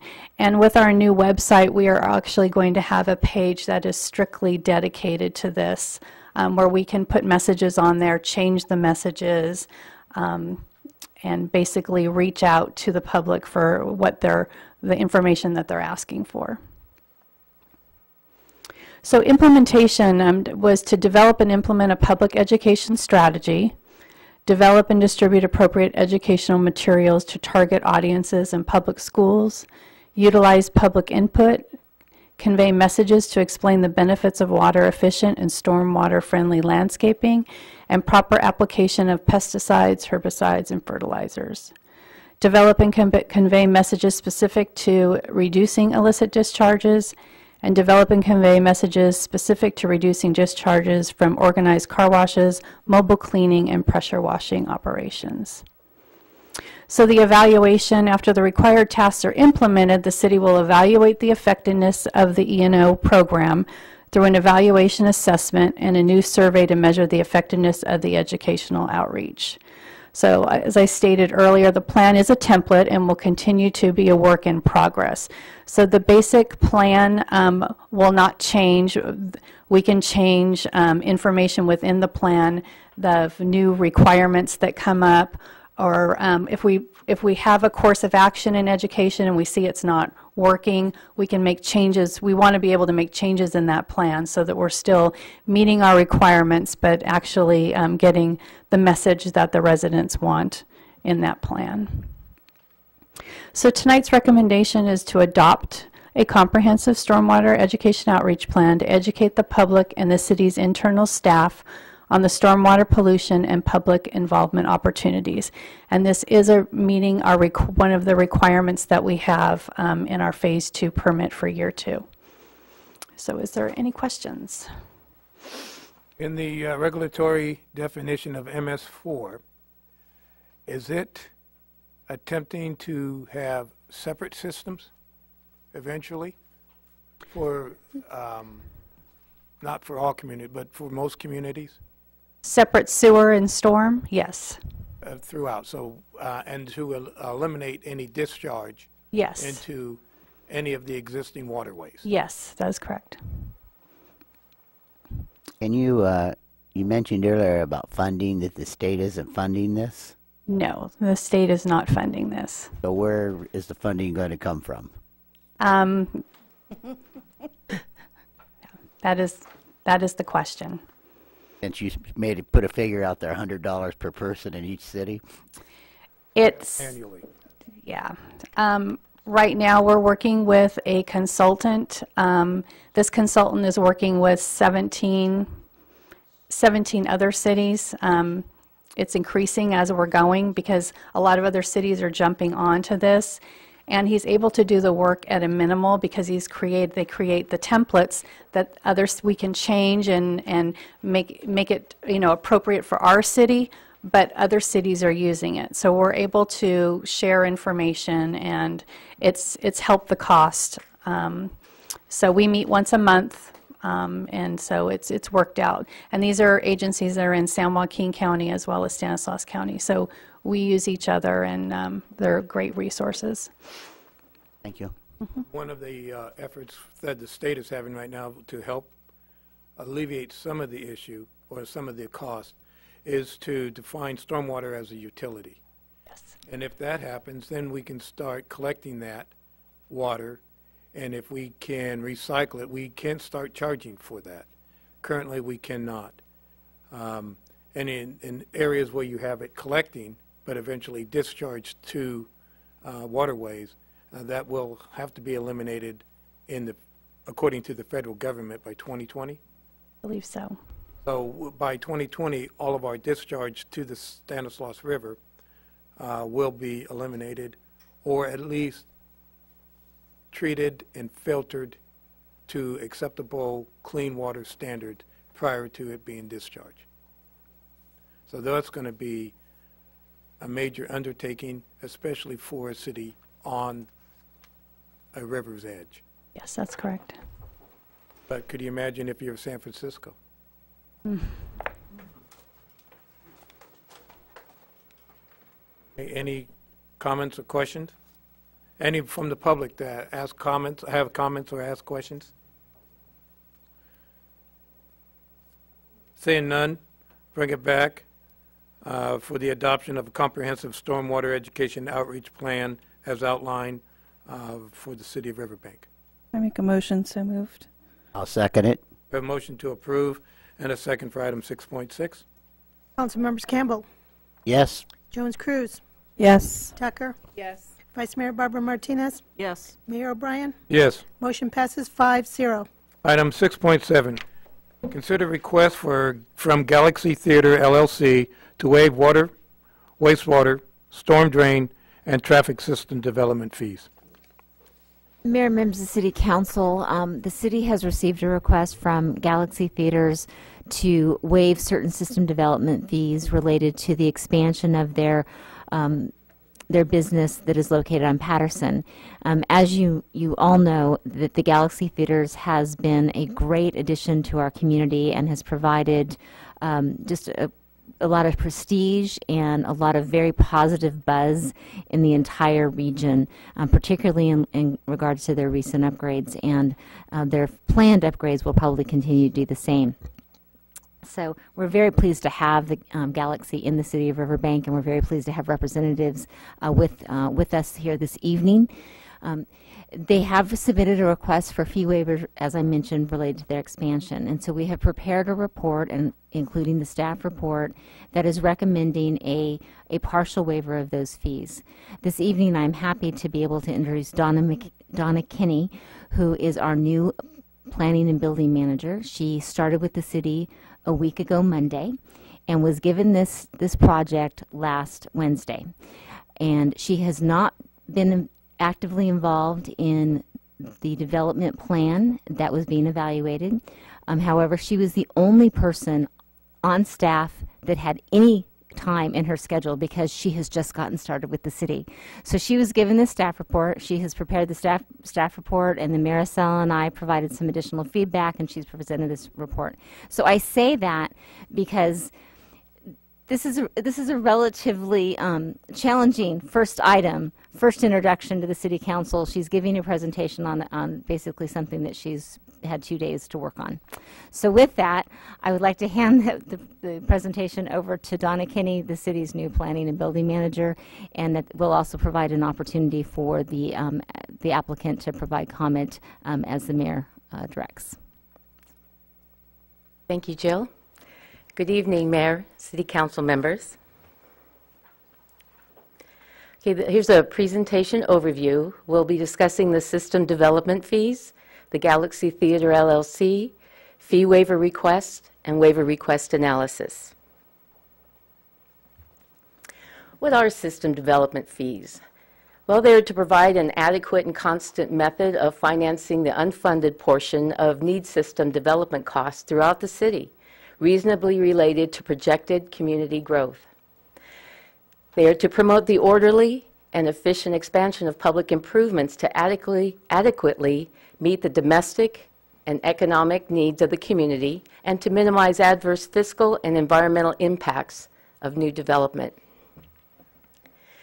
They are to ensure the continuation of necessary services, and they are to establish equitable methods for minimizing public facility and service costs to the city that are associated with new development. System development fees are charged to new construction, including the expansion of and/or the addition to an existing non-residential structure to mitigate the unfunded portion of the determined impact of the development. Okay, Galaxy Theater, LLC. On May 18, 2015, the building permit application was received for the construction of a 14,141 square foot addition to the existing 56,840 square foot building. You may have noticed in the staff report there is an 8,740 square foot footprint. So we're also looking at a level with a second level with additional seating and restrooms, and then a third level with the projector equipment and employee spaces and storage spaces. So that's where the larger number comes from. Building code regulations require that this building be equipped with the fire sprinkler system, which requires access to the city's water system. The three-story addition will add to the number of restrooms provided, increasing water and wastewater impacts. Storm drain discharges into a city line and the Stanislaus River ultimately. MS4 stormwater reduction mandate, which has been discussed, also plays into this. This project is classified as an expansion and/or addition to an existing non-residential structure and was assessed system development fees. You can see here a chart of the fees. First is the streets and public works number, water, wastewater, storm drain, police and general government, and a 5% administrative fee, the last two of which they are not protesting. Total system development fees would equal $206,536.41. The theater is requesting the waiver of 4 fees under the following assumptions. With water, new restrooms, increased landscaping, and additional fire sprinklers will not have any significant impacts, according to Galaxy Theater. Wastewater, they believe the new restrooms will not have any significant impacts. With storm drain, the system already complies with the flow requirement of the new low-impact development standards required by the state. And in traffic, they believe recent modifications lowered the seating capacity by nearly 1,000 patrons. Even with the additional IMAX auditorium, the available seating will be 500 less than prior to the addition. Analysis. Well, the water fee equals $29,271.87. Staff believes that due to the installation of a fire suppression sprinkler system, the applicant will be required to have access to adequate fire flow and a constant public water supply. The proposed addition will rely on the city's master water system for irrigation and restrooms and will, therefore, have an impact on these services. Staff does not support a waiver of the city's current water system fee as proposed by the applicant. Wastewater, $23,332.65. The addition as proposed will include new restroom facilities and will increase the number of employees reporting to the operation. New sewer lines will connect to our system through the existing building. The proposed addition will rely on the city's sewer system for new restrooms, and staff has determined the proposed addition will create an impact on the city sewer system. Storm drain fee, $60,099.25. All site drainage is retained on site and metered into the city's storm line in Jackson Avenue with a direct discharge in the Stanislaus River. Galaxy's plans are to incorporate catch basin inserts and filters per the new state MS4 requirements to reduce stormwater flow. As required by its Phase 2 MS4 NPDES permit, the city will conduct stormwater compliance inspections at applicable sites. The inspections will evaluate the site's compliance to the city's stormwater ordinances. Staff has determined the proposed addition will have an impact on the city's storm drain system. Traffic fee, $78,765.37. Staff supports Caltrans' elimination of their requirement for a traffic study and agrees there will be no new impacts from traffic. It is recommended that the City Council approve the waiver request of the traffic fees of $78,765.37. We also recommend you deny the waiver request of the water, wastewater, and storm drain fees, which total $112,703.77 total.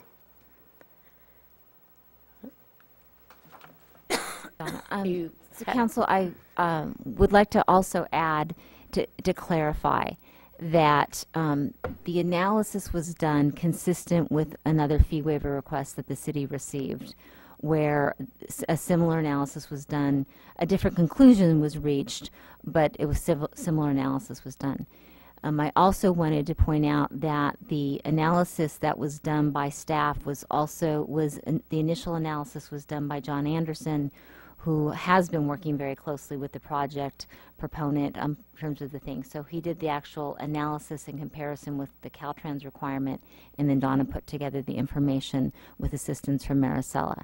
So I wanted to clarify how that went. I also wanted for the public to understand that the same process was used and would be used for any request that is brought before the City Council, and that is what the staff recommendation is based on.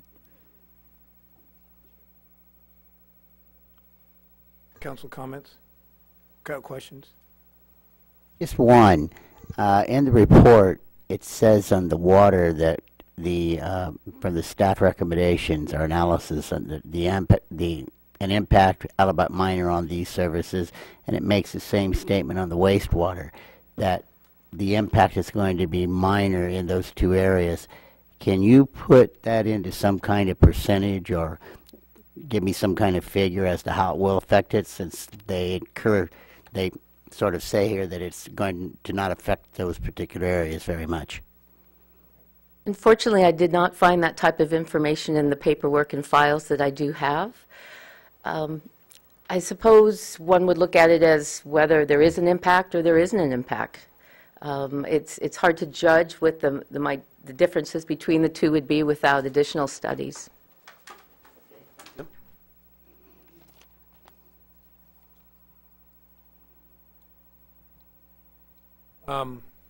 Since there's no one else talking, I will, as I always do. I do appreciate Galaxy Theater and their contributions to this community, and they have been substantial. And I truly do appreciate you coming here tonight and openly discussing with us the concerns. The concerns that I have, just like you have, is that we're both in business. We're both in business to be sustainable. And there are certain things that we need to perform our duties to be sustainable. Now, while I look at the traffic analysis, while I agree that based on figures of occupancy versus actual ticket sales, I would say that there's a disparity. But I'm not even going to go there, because I know that your parking lot is much more full after your renovations than it has been beforehand. And I really commend you for it.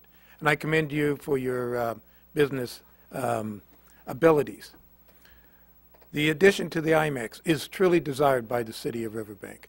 It truly is. And we want to support you in all the efforts that we can. Before I open it for public comment, though, there are certain things that we now have to really take into consideration. MS4 is probably going to be our biggest stickler point.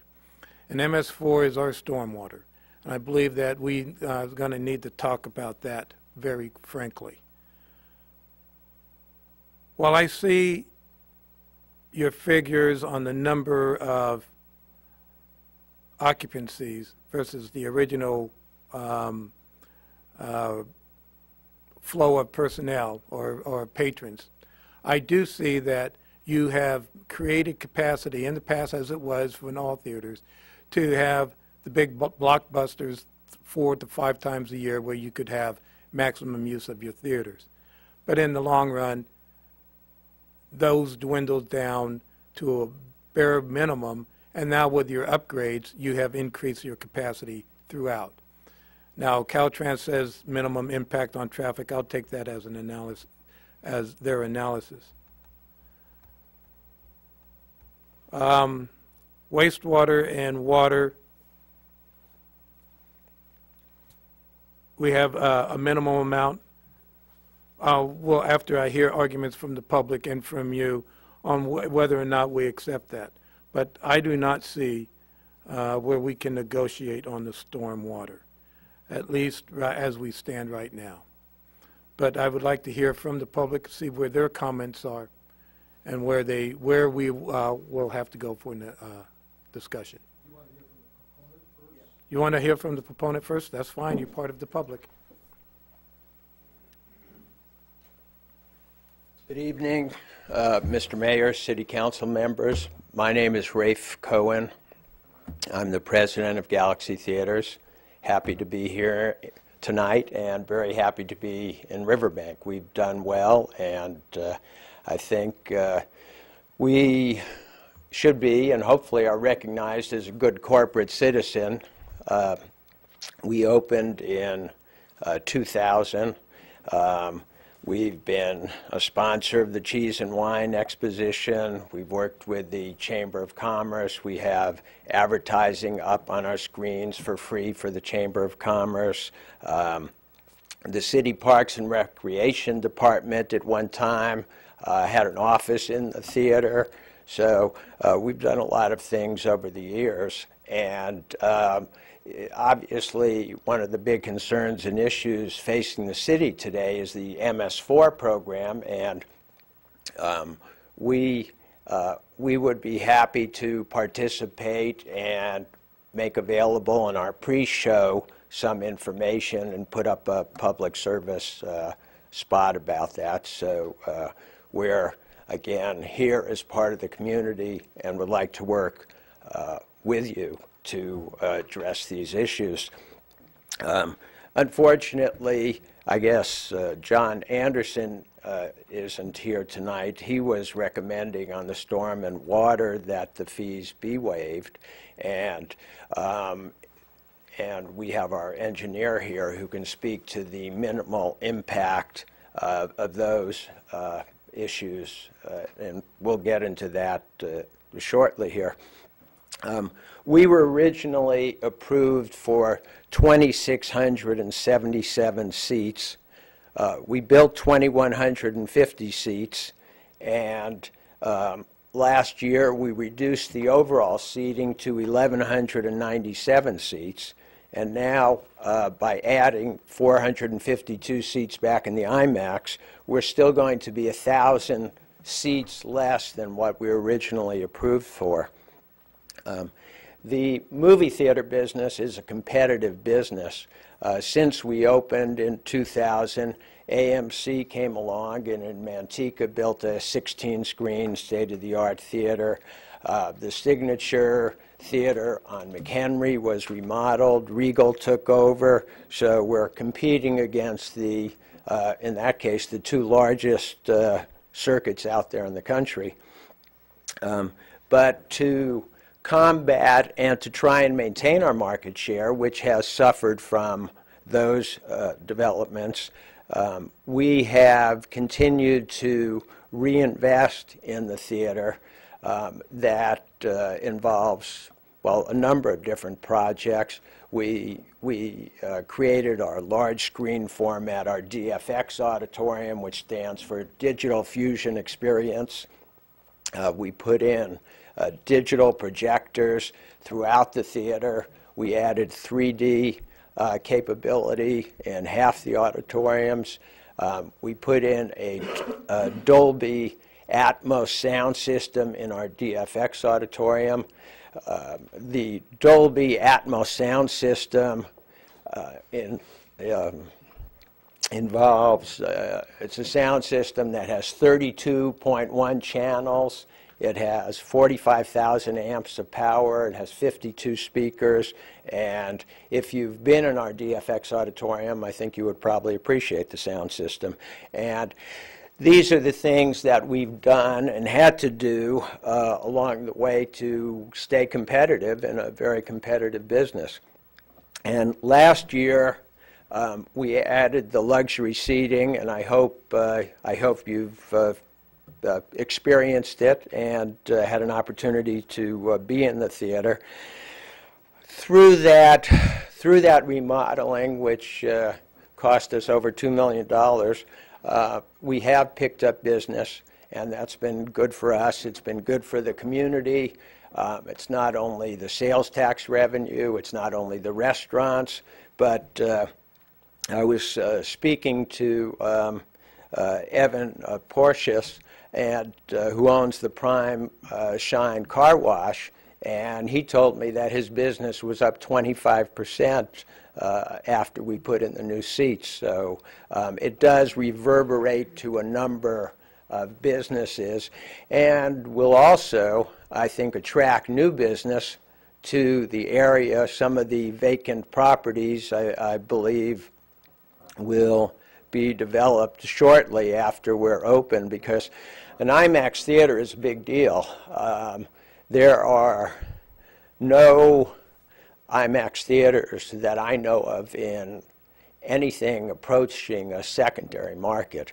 They may be in Fresno, they may be in Sacramento, in the Bay Area, Los Angeles, but they don't exist in places like Bakersfield with 300,000 people, and so adding an IMAX is a big deal, and it will attract even more people to the area. So I think it's good for business, it's good for Riverbank pride. I think it's good on a number of levels. So we're happy to be doing that and participating in that growth, and also.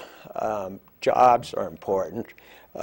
We added 60 new jobs with the change in seating, and we expect that the IMAX will create another 15 to 20 jobs. So it's a real economic engine for the area, and again, we're very excited about it, and we look forward to the development and then the opening of the theater, because at the end of the day, it's a business, but we like to have a lot of fun in what we do. So hopefully that's reflected in our attitudes, and that's just important, I think, in dealing with the public. So that's one of the things we like to do.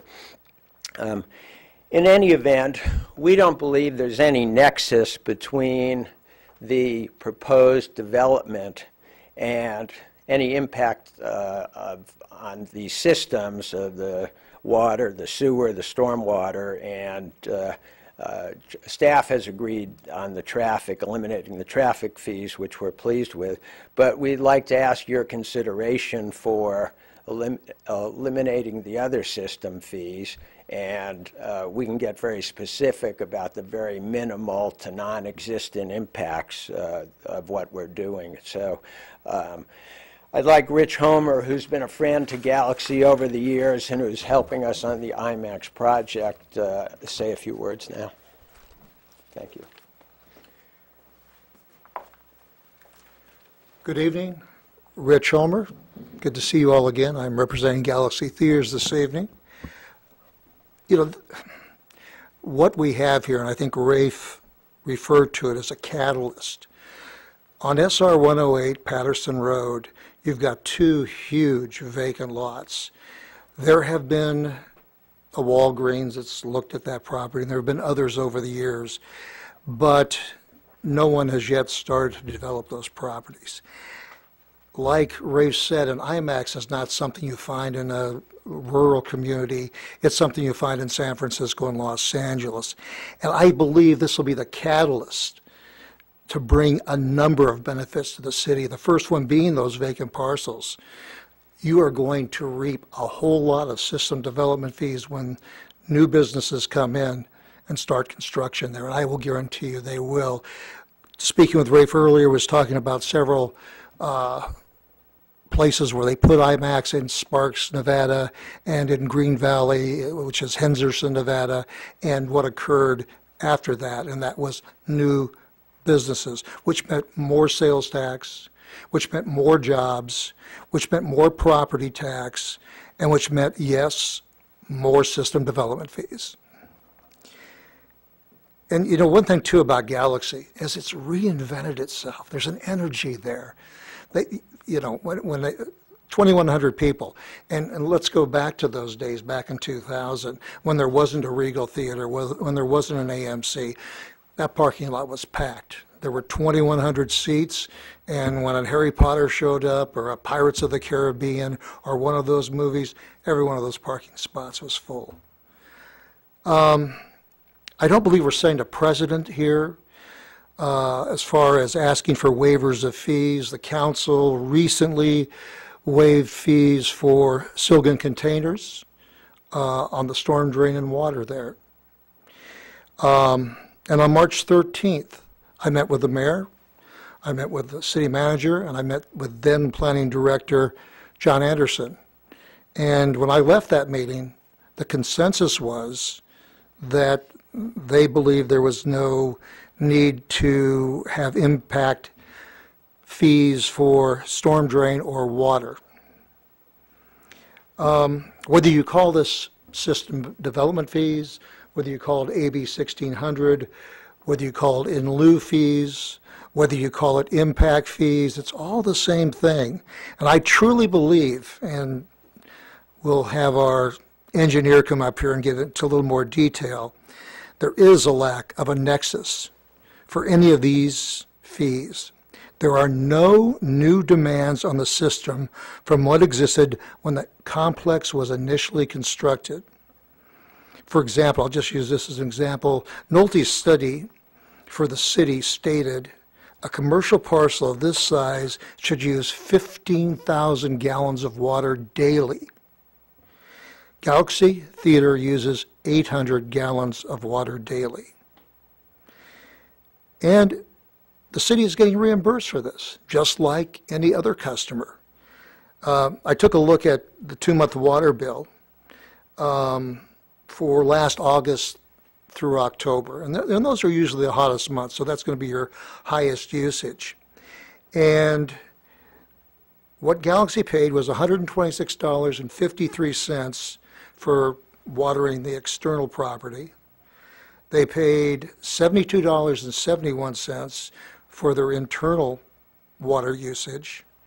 And they paid $94.01 for sewer, and that was for a 2-month period, which in my mind tells me that's not a lot of water or sewer they're using.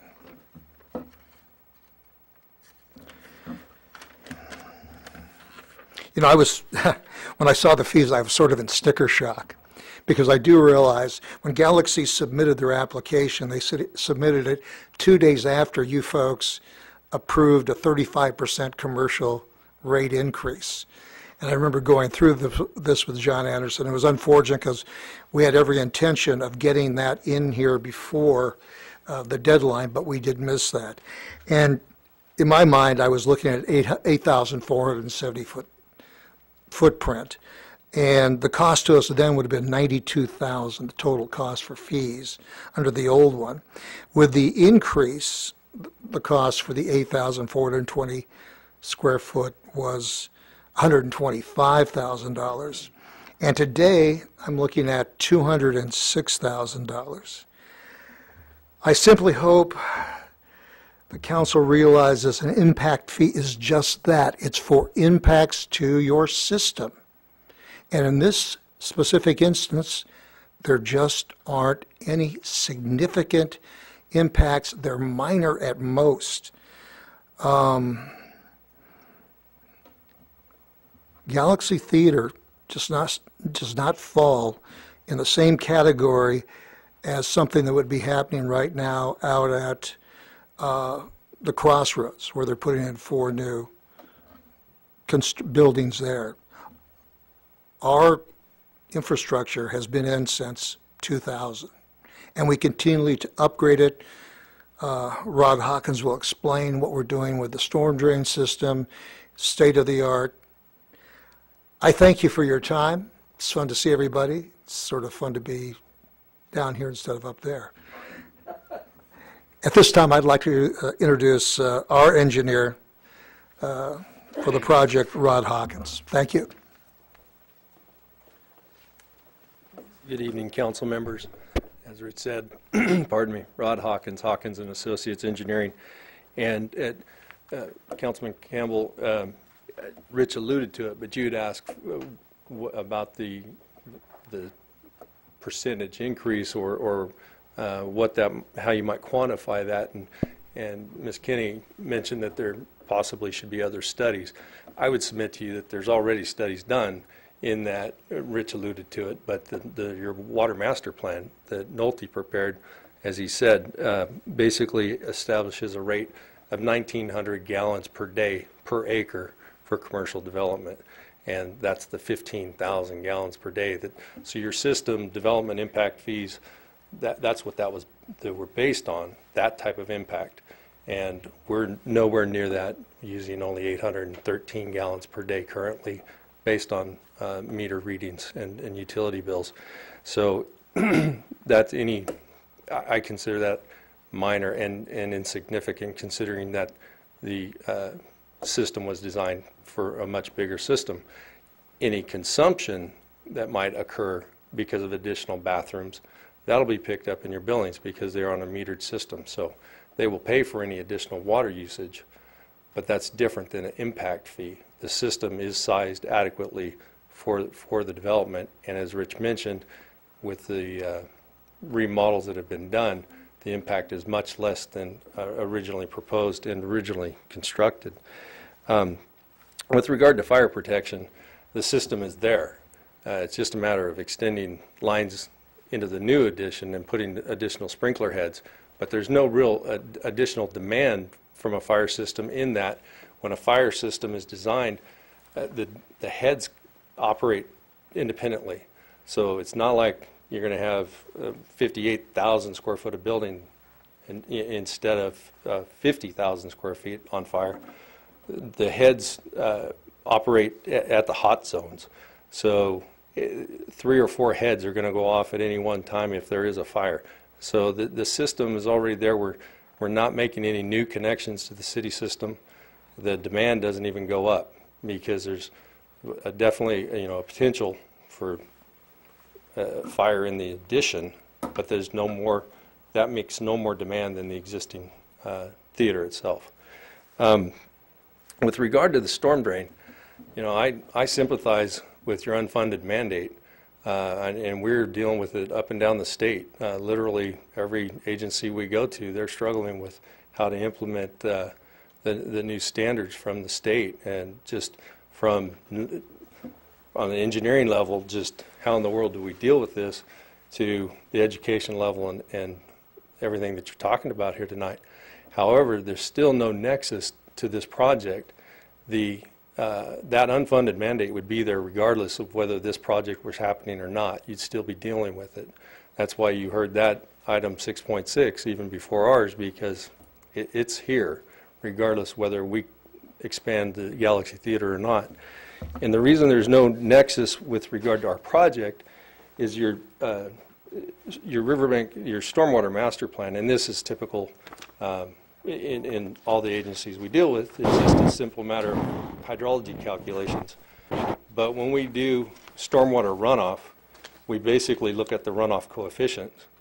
And so table 4.3 of your city master storm drain plan identifies basic runoff coefficients and identifies pavement and roofs as 0.95. It doesn't even separate the two. It's the same line. And so with our project, we're literally just removing asphalt and concrete and putting building, which has the identical runoff coefficient. Therefore, there is no increase in the stormwater runoff from this because of this proposed addition. So there's no change in the impact to your system. We are also installing, as they mentioned, the required state-mandated filter devices at the catch basins. So there's really just, in my opinion, no nexus between our project and the impact to your storm drain system. So that I'd be happy to answer any questions if you have any for me. We have public that'd like to comment too, please. Great.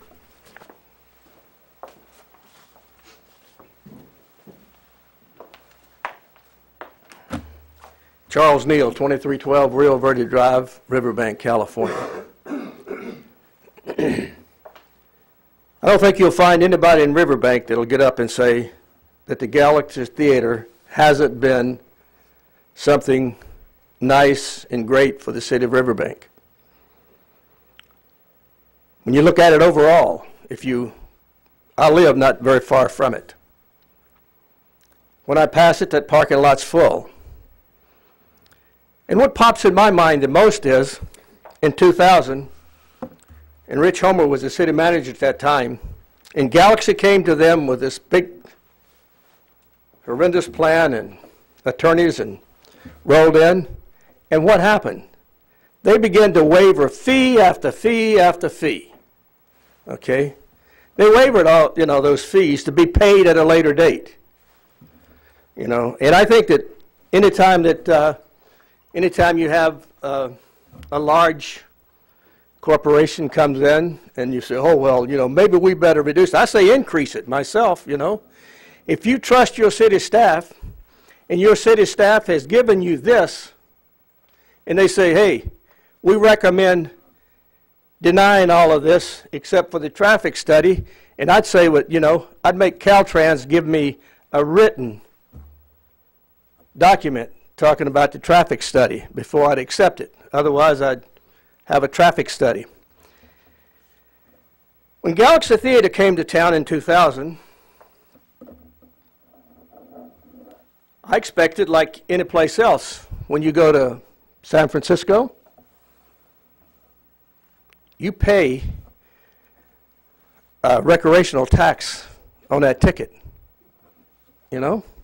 You go to Modesto, to the theater in Modesto, you pay a tax on that. The city of Modesto gets a certain portion back.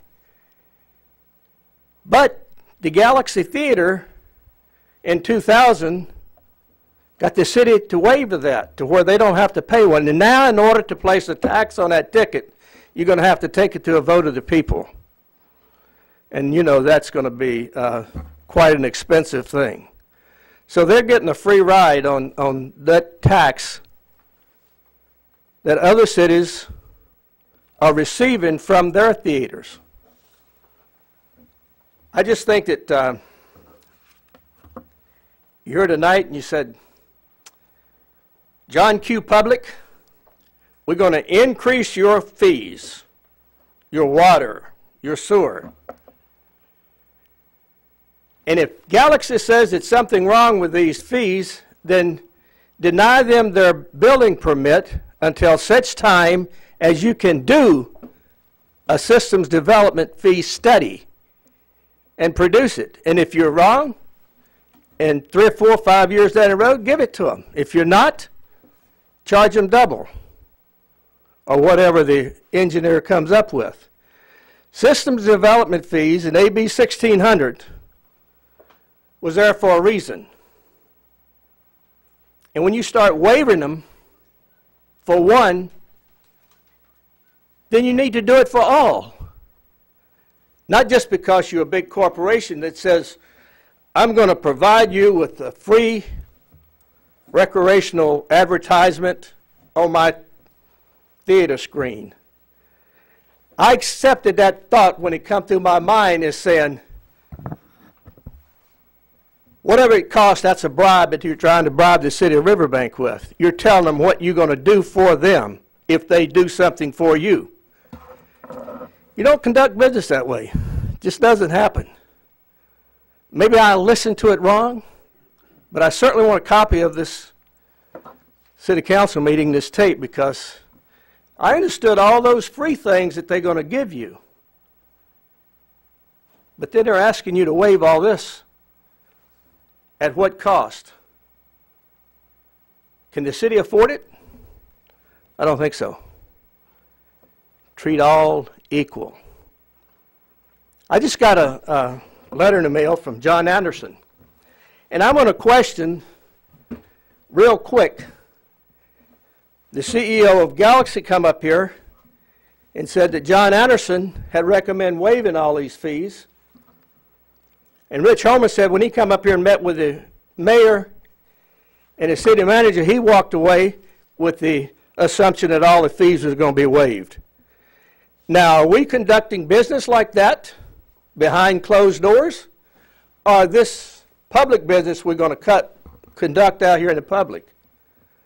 I would like for the council to be upfront with all things. We don't need these smoke-filled room decision making. We need public business conducted in public. If John Anderson, I don't hear your new planner saying that John Anderson said that he recommended waiving any fees. She took a study that he gave her and come up here and presented a recommendation to you from that information that she received. She's only been here a few days, so she couldn't have got it from, research.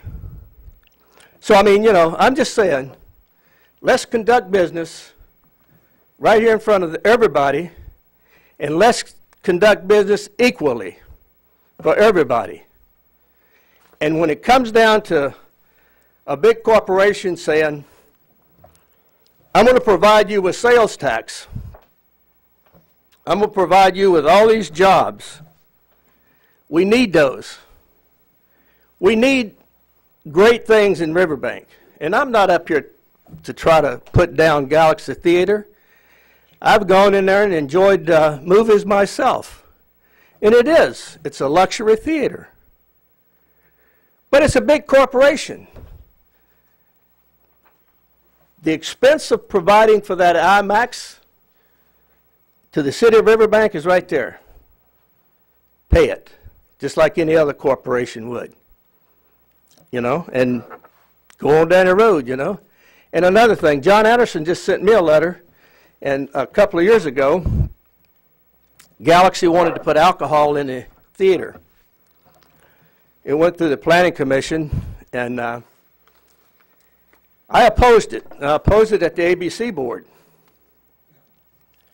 And I got a letter from Galaxy's attorneys out of San Francisco,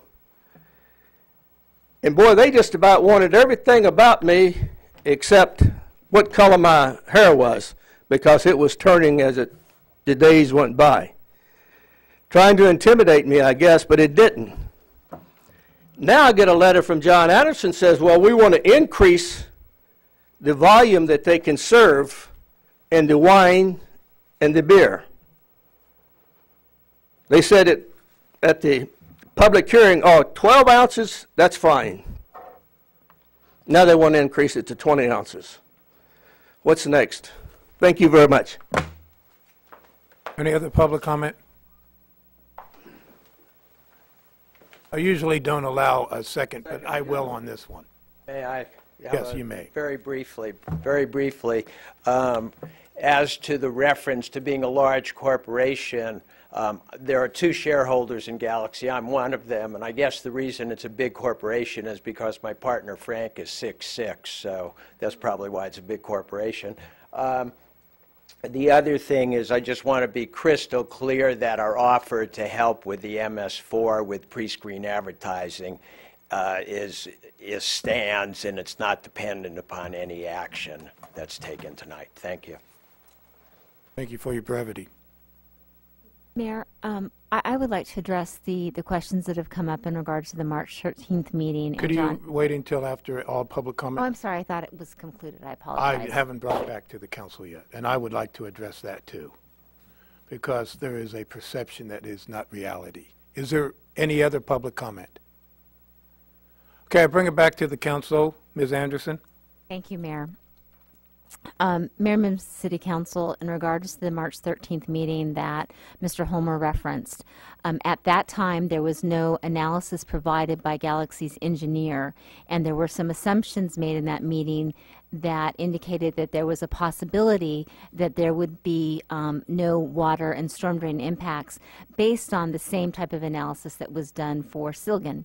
However, upon receiving more detailed information about the project and the engineering analysis, recognizing that there indeed would be new restrooms associated with the IMAX, and that the storm drain system, while keeping it on site, did actually go to the city system that drained to the river that Mr. Anderson was not aware of at the March 13th meeting, that is where the change in the recommendation went. At that time as well, there was an expectation that the traffic fee would most likely stand. So what happened as more information became available and more details became available, Mr. Anderson's analysis did change from some of the assumptions made based on, again, very general assumptions. Mr. Anderson did do the analysis on both the Silgan fee waiver consideration and also the Galaxy fee waiver consideration. And the same type of analysis was done in both situations. So while there were some fees waived for Silgan based on that project and that project's impact, and the recommendation was made consistent with the impacts of that project, the same type of analysis is done here. Two different projects, two different sets of impacts, but I did want to clarify where that was. I also want to clarify, as I'm sure the mayor will as well, is that everything we discussed was very general, and there was no promises made, and it was very clear that this was a process that needed to have staff analysis, that there would be a staff report presented, and that the council would consider it in public, and that there was no way that myself or the mayor or John could in any way guarantee or authorize any type of fee. And so just for the public's consideration, I wanted to make that clear, why there was a change from maybe a hopefulness there to the recommendation presented this evening. The decision is the city council's. You have the ability to set the fees and to waive the fees, and that is where the authority rests. Just want to add that there was an expectation at the end that we would look at it, consider it, and work with you. And that's what we're doing here. And nothing I can say in private can be construed as an assurance or a vote. Everything that I have to do is up here. And Mr. Homer, we're back on the council now. I just want to reiterate what you're saying is correct. Okay, and we just want to make sure that the perception of any backroom deal is not characteristic of what the conversation was. There was no backroom deal, nor would there ever be one. That being said, we're back here as the city council, and we have to take a look at holistically what was first provided by the Galaxy. Although the fees were delayed, the fees were paid, from my understanding.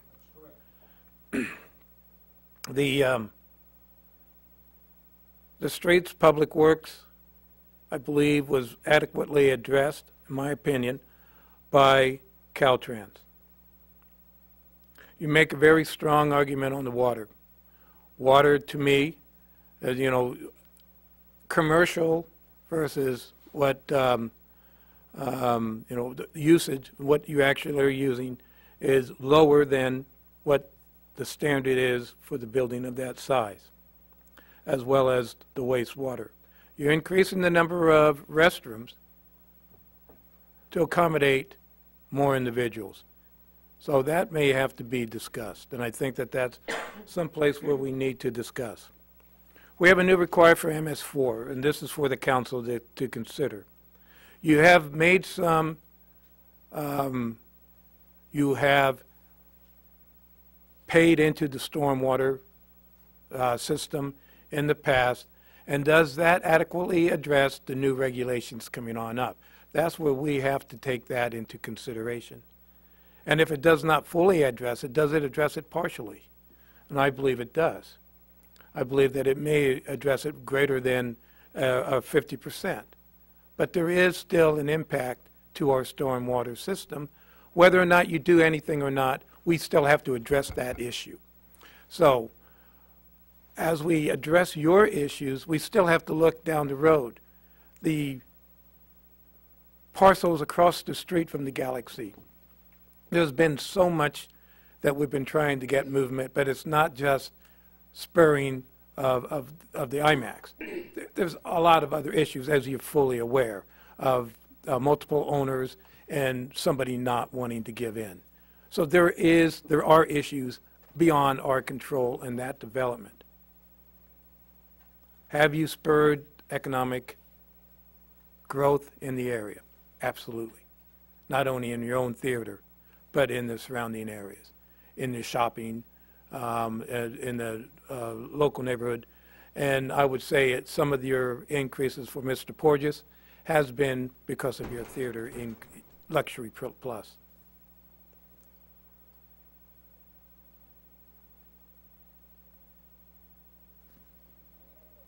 Do we make a decision tonight?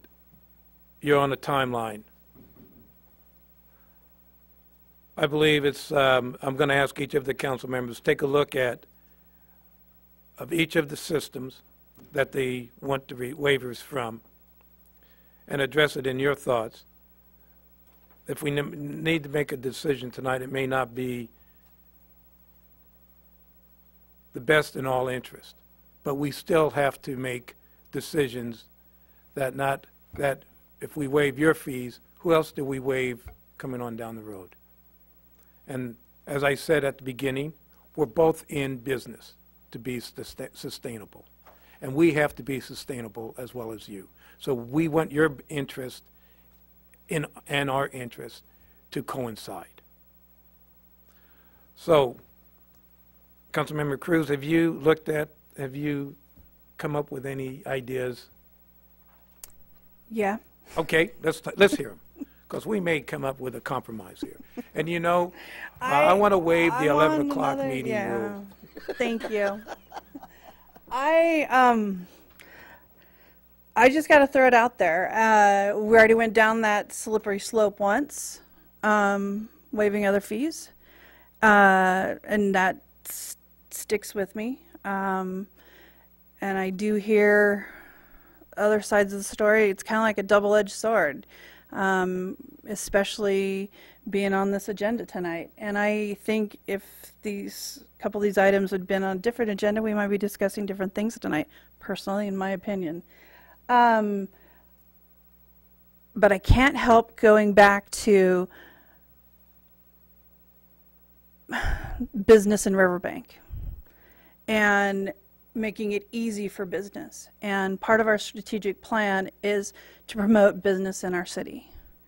And, you know, there's all kinds of arguments, and you're going to say, oh, well, Leanne, you got this, then. Yeah, but we need to promote business in our city, and we need to make it easy, and we need to have the reputation that when you want to do business in Riverbank, it's not difficult. And I believe that. I truly believe that. And we don't have that reputation right now. And I hate to say that. You know, we sit up here and we do all the strategic plan and we say we want to promote business, we want to do this and that, and I can't help but feel that we make it difficult for some folks. And again, this is my own 2 cents. So instead of going on and on, I'd like to take, I think, and I liked what the engineer said about the footprint of the building, that part is not changing did you say coefficient? Coefficient of flow. All right. Being a math teacher, I like the coefficient in here. So I think we could take maybe doing some compromise here and pulling another piece out would be my recommendation. What piece? Okay. And I know I differ than another one, but I would like to pull, and I know it sounds crazy, but I would like to pull the storm drain one out. I kind of struggled with the bathroom piece and adding more bathrooms, using more water, just in my mind. I'm trying to compromise, and to me, in my mind, that sounds like a compromise to me. So. All right. Go with it or not, but that's what I would do. Councilmember Campbell, please. I agree with a lot of what Councilmember Cruz said, but I do have some disagreements. And one thing that's bothering me, because of some statements that were made here tonight, is I'd actually like to know how much fees were really paid in the beginning, since there was a reference that some of the fees were not paid, because I think that has a bearing on the situation also. Fortunately, I don't know that right now. We can ask that. Maricela, were all fees paid?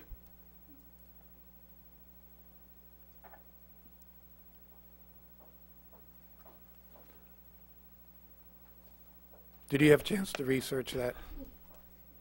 No, unfortunately I did not, but I do know that there are no currently outstanding fees owed by Galaxy Theaters. Okay, that's what I need to know. So they were paid. Okay, thank you. So on the basis of that, I happen to agree with Councilmember Cruz about part of our strategic plan is to try to encourage business, make it easier for them to expand and remain in Riverbank. Likewise, I have a problem that if these fees were paid and there's been minor effects on these services, and that's why I asked my question about percentage, I don't think a business ought to have to pay for something twice if it was in the original footprint and covered in that, and those fees have been paid. So on the basis of that, I would have to go along with Councilmember Cruz and say that I'm open to some negotiation.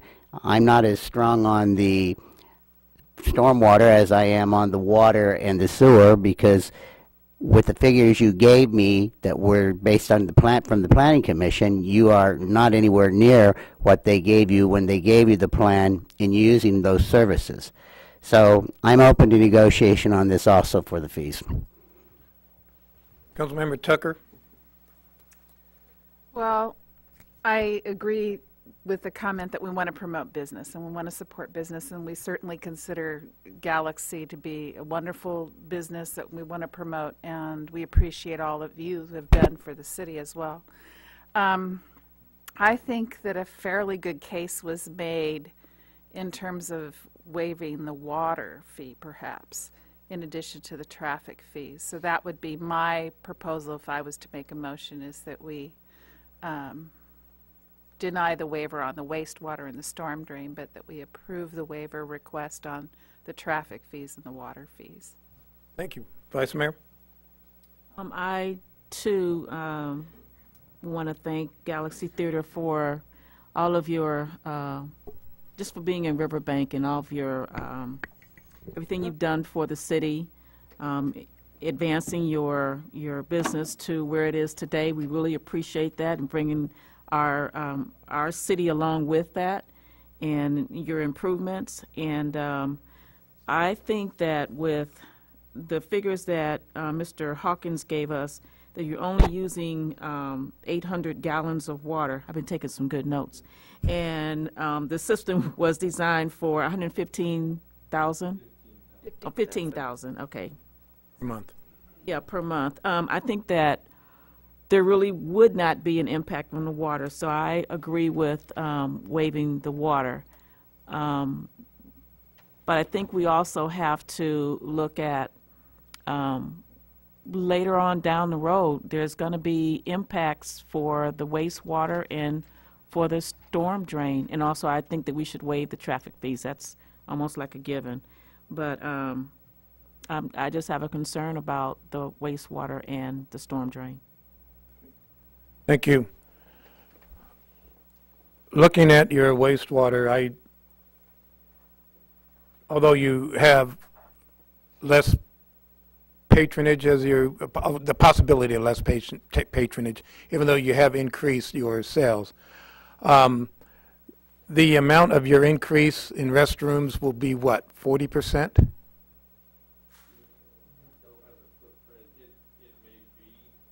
I think it's okay, close to 40% increase. So if you have 40%, I would say that then you pay 40% of the wastewater that we have up there as proposal. This is Richard O'Brien speaking, then we'd still have to come to a consensus. For water, I don't see a significant impact as the staff report stated. For the storm drain, although your coefficient of flow is identical, there is still an increase in the amount of projection for containment for cleanliness, and we have to meet those standards. And although you've met the original storm drain criteria, should we charge you for the increase in the storm drain? That's where I'm having a difficulty. Can I ask, I don't understand the increase that you're referring to. Increase in standards from the state. Those are being mitigated with the installation of the filtration system at the catch basin. So, and there's no cost to the city for that. I mean, that's installation that's being done during construction. For the filtration and the treatment? Right. What treatment system are you having? What we're doing, we're utilizing catch basin inserts. So they're the existing drain inlets will insert, their carbon filter systems that go into each individual inlet, and they're designed for these retrofit type situations, so you don't have to, dig it up and put in some monster box, but just at the individual catch basins, cartridges are inserted that we'll have to file a maintenance agreement, so the Galaxy will have to annually look at those or semi-annually and make sure that they're cleaned out and then replaced if necessary. But that's an agreement that'll be typically that is recorded against the property for them to do that. So that's not something that the city would have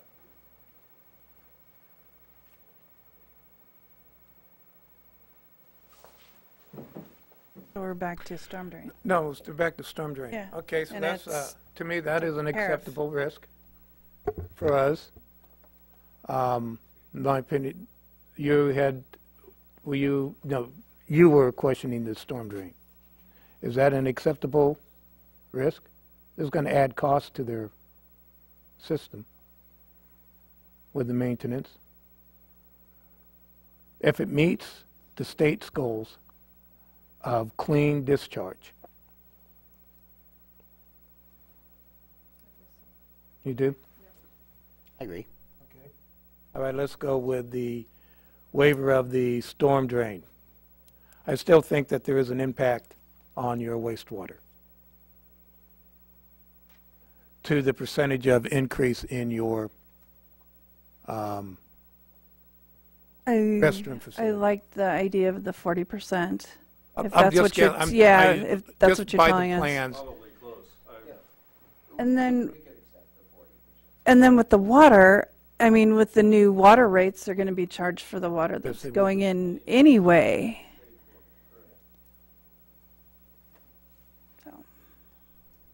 Okay.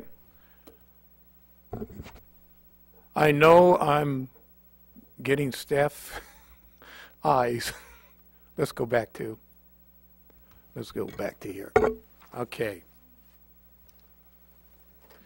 For item 6.7, consider request of Galaxy Theater to waive wastewater,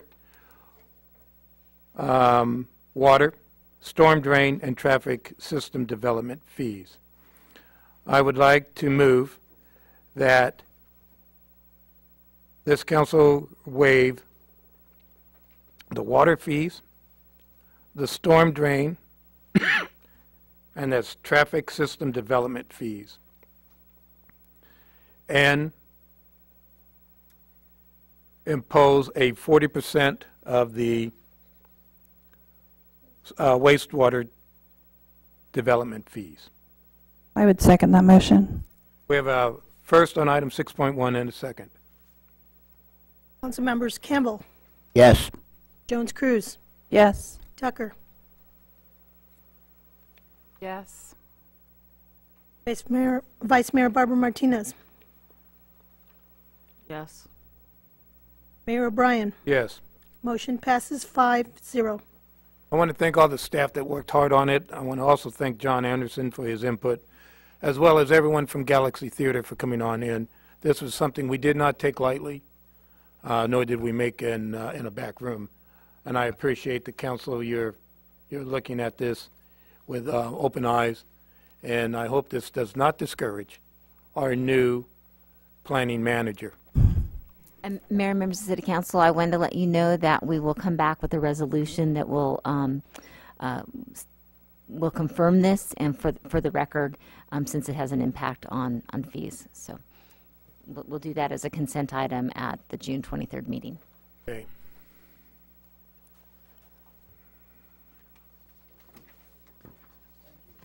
Thank you. All right, let's go back to, we're going back to the beginning. Please. We have been at this now for 3 hours. Do we want to take a 5-minute break, or Yes. can we? I need to use Okay, the we need restroom. we're going to recess for 5 minutes.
Reconvene the City Council and the Local Redevelopment Authority meeting.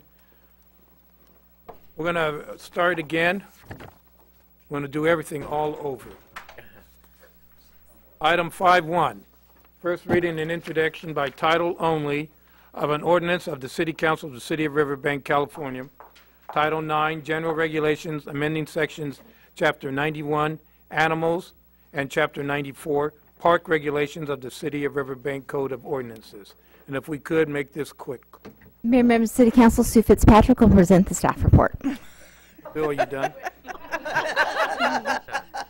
Okay. Mayor, members of the council, over the past few months, staff has been looking at the ordinance book, and we've noticed quite a few ordinances that need to be updated and clarified. So we'll be bringing these to you in the future as well as tonight. But the two we wanted to look at tonight is Chapter 91, Animal Control, and Chapter 94, Park Regulations. So under animals, we basically wanted to do some updates and remove the references to the former Stanislaus County ordinances and put in the City of Oakdale, since that is who we contract with now. So we did those updates. And then we also wanted to ensure that staff has a mechanism for regulating dogs and other animals in public places, including parks. And that would give us some enforcement authority and removal of animal waste, dogs off leash, those type of things. Just going back for a minute. Okay, here. In conjunction with the City of Oakdale Animal Control Ordinance, the amendments to this chapter authorize the city staff or contracted security personnel, like we contract with Ontel, to immediately respond to animal control issues in the city's parks when animal control staff from the City of Oakdale is unavailable or delayed. So as I mentioned, the things such as the dogs off leash in the park, animal waste issues, aggressive dogs, unattended dogs, we would be able to have city staff or contracted personnel deal with those. We would be dealing with more of the dog off leash and animal waste issues. Aggressive dogs, unattended dogs, it would give us some more authority to be able to cite people for that or ask them to leave the park. We would still call Oakdale Animal Control to deal with those type of things because they're trained. But it just does give us a little bit more authority, and that's what we were looking for in that update. Any questions on that one, on that ordinance? Okay, they're pretty straightforward. Oh, quick question. Okay. So with the changes, there isn't any additional training that our city staff would need in order to implement this change? No. No? Okay. Because we wouldn't deal with the more complicated issues. We would still need the trained staff for that. Okay. Thank you. Okay. Any other questions? Okay, the second ordinance that we wanted to amend is Chapter 94, Park Regulations, and we wanted to make a couple minor changes in that chapter, but in looking, there needed to be some updates. Those regulations hadn't been updated in quite a while. One of them was to provide flexibility to the park hours for Jacob Myers Park, since it is a 55-acre park and it does operate differently because of the volume of people and the amount of maintenance that's required. We wanted to change the hours from dawn to dusk, to more specifically to the hours of April through September, 7 a.m. until 8 p.m., with the trail closing at 7:30 p.m., and then October through March, 7 a.m. until 6 p.m., with the trail closing at 5:30 p.m. And that just helps us with our maintenance and operations. And it lets people know more specifically when the park is open. Dawn to dusk is very vague, and a lot of people have different perceptions on when that is. So that is one of the amendments we wanted to make. Additional sections of Chapter 94 have been repealed and replaced by new sections in order to just improve the quality of the city park experience by giving appropriate tools to respond to issues that arise in the parks. clarify that city staff, security personnel, and police officers may issue citations to individuals for violations of the park regulations, and clarifying what those penalties for the violations would be. Also, the city shall post the park rules and regulations in each city park to give park patrons notice of park rules and regulations. So any updates we have made, which are minor and most of them are already posted, we would make sure that people are aware of those ordinances and amendments. Does city staff include the park host? Or? They are, the park host is a volunteer, but they operate a lot like a city staff person.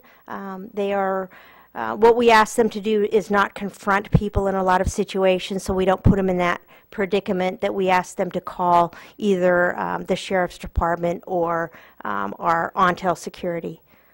But they do enforce. They wouldn't be they could if we designate them as the person, but we don't normally want to put them in that predicament because they have to live there. So, right. But this is just letting us designate people, whether it be a security or city staff, that can also give those violations. And normally it would be security personnel that would do that.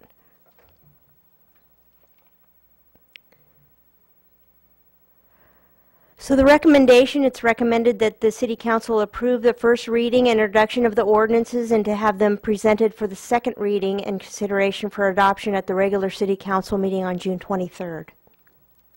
Is there any questions about either of those? Just one comment, make sure that your dates are correct in the ordinance. Okay. I have no question.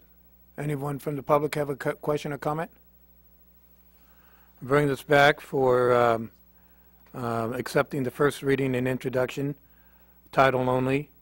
Just one question. Yeah, I do. Skate parks. In there you have strict regulations on how they have to be helmeted, padded. Have you driven past there lately? Yes. How's that enforced? Is it enforced? The reason that those are specified, and that's under legislation, that when we open the park, we are protected under legislation if we have the signs posted, and it's based on periodic enforcement. So as long as we periodically enforce this. All right. I'll make a motion to approve item 5.1. I'll second that motion. We have a motion to approve the first reading and introduction of item 5.1 and a second. Councilmembers Campbell. Yes. Jones Cruz. Yes. Tucker. Yes. Vice Mayor Barbara Martinez. Yes. Mayor O'Brien. Yes. Motion passes 5-0. Thank you, Sue. 5.2, first reading and introduction by title only of an ordinance of the City Council of the City of Riverbank, California, to amend Title 5, Public Works, by repealing in its entirety Chapter 53, Stormwater Management and Discharge Control, and substituting it in its place, new Chapter 53 of the City of Riverbank Municipal Code of Ordinances. Yes, and Mayor, members of the City Council, Kathleen Cleek will present the staff report on the proposed ordinance amendment. Good evening, Mayor and members of City Council again. Tonight is the first reading of an amendment to ordinance to amend Title 5, Public Works, Chapter 53, Stormwater Management and Discharge Control. This is another requirement that we update our ordinances by June 30th to correlate with the MS4 permit. So tonight, I'm recommending approval of ordinance of the City Council of the City of Riverbank to amend Title 5, Public Works, by repealing in its entirety Chapter 53, Stormwater Management and Discharge Control, and substituting in its place a new Chapter 53 of the City of Riverbank Municipal Code of Ordinances.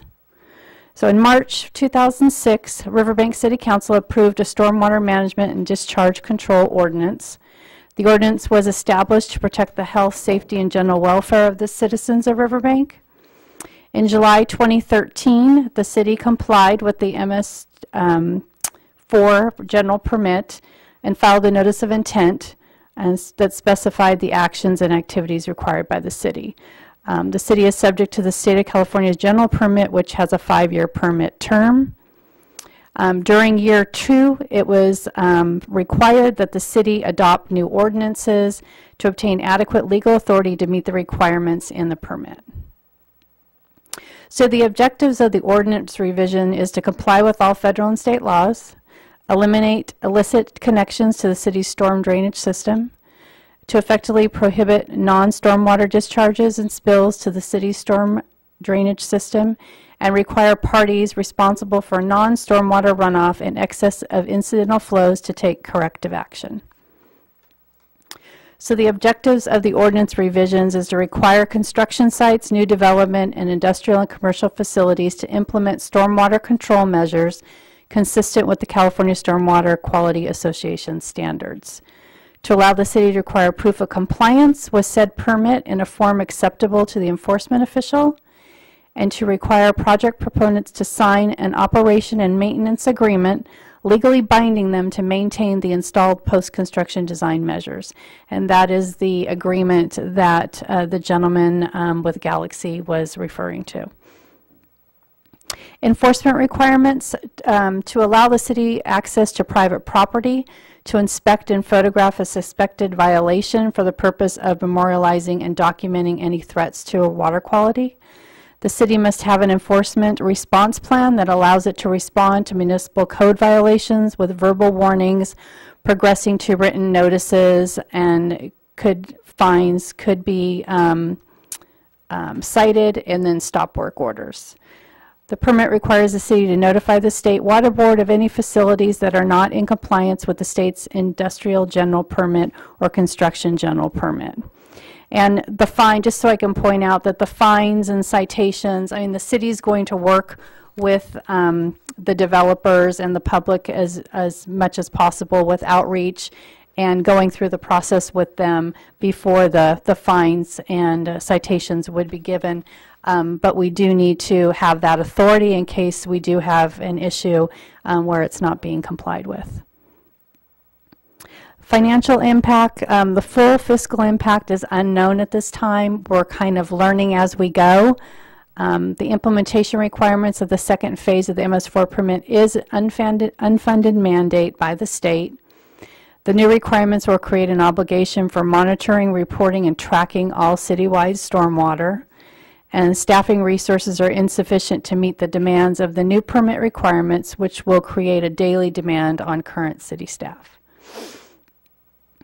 To successfully meet the requirements, it is anticipated that additional staff will be required. This could go up to a cost of approximately $140,000, which would currently be a general fund obligation. Of course, the city would look at working with other municipalities and sharing information to alleviate having to hire staff at this cost. So far, we've been doing it in-house with a consultant who's been able to help us at a very minimal cost, and we will try and continue to do that. But as the monitoring and the inspections increase, therefore staff time, it's taking a lot more time. So, but we will look for all options to alleviate that cost. Current legislation does not recognize stormwater as exempt from Prop 218, and any legislative plan to put a measure on the ballot to reform Proposition 218 will require a 2/3 vote of the legislature. So tonight I'm recommending approval of the ordinance of the City Council, City of Riverbank, to amend Title V in its entirety, and substituting in its place a new Chapter 53 of the City of Riverbank Municipal Code of Ordinances. So is there any questions? Are there any questions? Just real quick, who determines the certification of the inspector? I know you have CIS QA, the quality assurance. Who issues it? Our enforcement officer would be our construction inspector, but also we would rely on Michael Rydell, our public works superintendent, Do they have that current certification? To issue a, yes, he would be able to issue, yes. Citation, yes. He's shaking his head opposite of what you're saying. Oh. I'm not saying that it has to be today. We have to have a And I plan to get understand that. exactly what you're saying, and I understand exactly what Kathleen's saying too, but I currently do not hold certification as a QSP. We are currently relying on Peter, and we're also relying on the consultant for the QSA. Thank you. When I mentioned Michael, it was just as far as approval and if Peter's going to do any citations or if there's any special provisions for a developer, that would be something that he would take up and talk with Michael about to make those decisions. Any comments I from have kind of a question, kind of comment towards maybe Tom can address this. I feel like we're getting some similarities to the Fair Voters' Right Act with this one. We can go and say we recommend this, well, it's a state non-funded mandate that we have to go and do this, but then it has to go out to 218, and if the voters voted down again and say, no, we're not going to do this, where does it leave the council and the city again? Are we in the same boat as we are with? That's a very good analogy with instead of your general fund being subject to getting diminished because of attorney's fees, it would just be to fill that hole. I mean,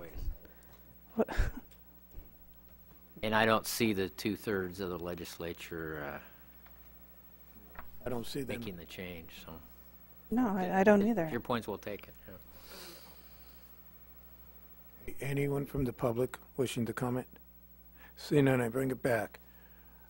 For a recommendation to accept the first reading and introduction by title only of the ordinance of the City Council of the City of Riverbank to amend Title 5 Public Works by repealing in its entirety Chapter 53 Stormwater Management Discharge Control and substituting it with a new Chapter 53. I will so move. I second that We motion. have a motion to approve the first reading and introduction of item 5.2 and a second. Council members Campbell, Yes. Jones Cruz, Yes. Tucker, Yes. Vice Mayor Barbara Martinez, Yes. Mayor O'Brien. Yes. Motion passes 5-0. Moving on. We're heading to item 6.3. Mayor, members of the City Council, Maricela Garcia will present the staff report on this particular item.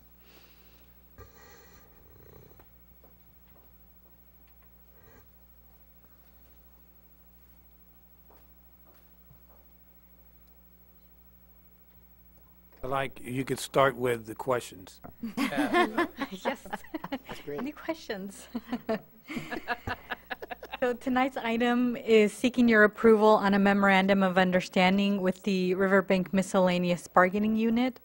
As you've been aware, we have been negotiating with this group since the beginning of the year. We were able to reach resolution with the Mid-Management Bargaining Unit back in February, but needed to have a mediator come in order to provide us with assistance in being able to come to a tentative agreement with the Miscellaneous Bargaining Unit. So this memorandum of understanding will go from January 3rd, 2015 until June 30th, 2017. The key terms of the agreement, similar to the Mid-Management Bargaining Unit, is that following ratification, a retroactive salary adjustment to January 5th, 2015 of 1.5%. Then the first full pay period of January 2016, they'll receive an additional 1.5%. And in July 2016, they'll receive yet another 1.5% increase. Their benefits in terms of health and welfare will continue to remain as is. Something that we discussed with this particular group was the use of cell phones, personal cell phones, by the majority of the field staff. So we will be looking at revising our current cell phone policy in order to bring that up to date with new IRS regulations, and then recommending reimbursements or the possibility of obtaining city-issued cell phones for those employees. Sick leave cash out, this benefit for this particular group will be reinstated automatically. The employee will be able to cash out 25 hours per fiscal year, provided that they have a minimum of 200 hours. Uniforms, the city will provide 2 coveralls for specific job classifications that have high chemical exposures. The tuition reimbursement program will be reinstated automatically. The city has agreed to increase the current boot allowance of $150 to $200 during the current fiscal year. And then we will be eliminating the Me Too language that is within their agreement, as the language had a sunset as of January 2nd, 2015. All other terms not changed by the MOU will remain as is. And then we will just be updating the MOU to reflect current rates for the National Industrial Pension Plan as it's listed. So this is the financial impact for the upcoming fiscal year with regards to this particular agreement. A total cost of $83,600, which is across 28 employees who are currently within the group, and the general fund impact is $23,600. And so tonight our recommendation is your consideration of approving this memorandum of understanding between the city and the Riverbank Miscellaneous Bargaining Unit. Thank you. Sick leave cash out. This is the last time of sick leave cash out, correct? We will need to negotiate that once again during the end of this agreement.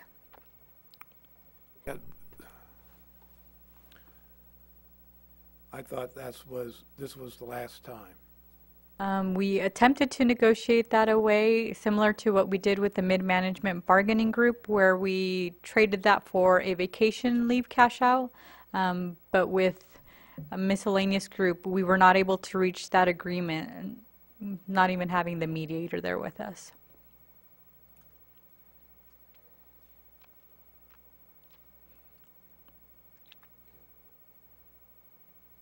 Any questions, comments? Any questions, comments from the public?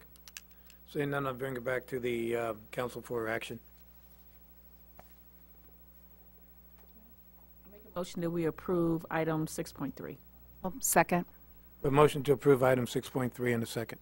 Councilmembers Campbell, Yes. Jones Cruz, Yes. Tucker, Yes. Vice Mayor Barbara Martinez, Yes. Mayor O'Brien. Yes. Motion passes 5-0. LRA item 6.4, and this will be the last that we have on the agenda besides the closed session, even though, can we afford to push 6.5?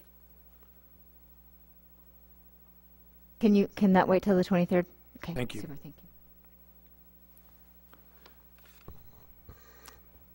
you. Ms. Debbie Olson. Before you start, Debbie, I'd like to ask, has every council member had a chance to review her notes? And we understand where we stand with this.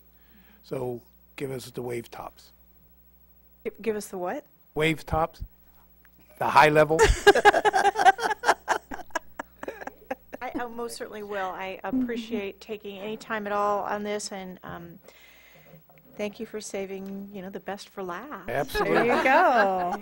So I'm bringing to you the the fiscal year 15-16 budget. I do have some assumptions with it that I think are worth mentioning. One is the completion of ESCA 1, and the implications of that are, the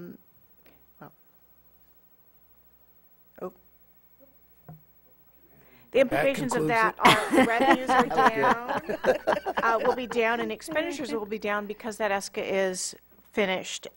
We do also made the assumption that ESCA 2 would be signed and executed during this next fiscal year, which means a reduction in OEA funding. Rents will remain stable, meaning we will not be adding any revenue for rents while the remediation project goes on for the most part, and that grant matches are going to be critical to complete that ESCA. We anticipate the MOA being executed, which means we would lose caretaker revenue from the Army, and we will begin paying permits, fees, and assessments on the property. Additionally, we anticipate and this budget shows 2 settlement claims. I did want to make the comment that I assumed that the settlement for the Martin Transport would not come in till the next fiscal year. It has come in, so there will be a revision to this. I will need to make a revision backing that out, which is $110,000 in miscellaneous revenue. But the second thing is a slightly over $60,000 claim to our insurance company for repairs. A truck ran into a portion of the building. That is also included in miscellaneous revenues. Now, which one do you want me to push? Which one? Yes. Oh, there we go. All right, so quickly, our beginning reserves, our beginning cash on hand, we anticipate at $840,000 and change on the end of the year, beginning of the next year. Revenues for next year will be $3,683,000 and change. Our estimated expenditures, our revenues, by the way, are down slightly. Overall, our revenues to rent will be slightly up because of 3% escalators on our existing leases. Estimated expenditures, though, are down because we don't have high capital improvement project that'll be completed. And also, we reduced the costs in several areas, most notably in insurance, where we went out to bid and received a $15,000, a policy of $15,000 less. So, our ending reserve on 6/16 we anticipate to be $2 million, which is an 82% reserve. And we will need all of that to leverage grants, et cetera, for putting the siding back on. Site revenue projections, you can see these are rents, sale of personal property, caretaker revenue, utility revenue, and miscellaneous revenue. Here we are, an 18% change over this fiscal year. Again, this doesn't include grants. Site expenditures, though, are down 28% over last year. Grant revenue here, that you can see a significant decrease. Again, OEA funding is less because as the ESCA kicks in, OEA, you can't double dip on the federal government, so we remove our salaries and administration expenses. The ESCA pays for those instead, and then the end of no ESCA 1 completed. Grant expenditure overview, ESCA 1 expenditures OEA, down because we don't have any. And estimated budget overview, this is the same slide as I showed before because I thought it was such good news you should see it twice. And so that's it. Fast enough, Mayor? That is, thank you.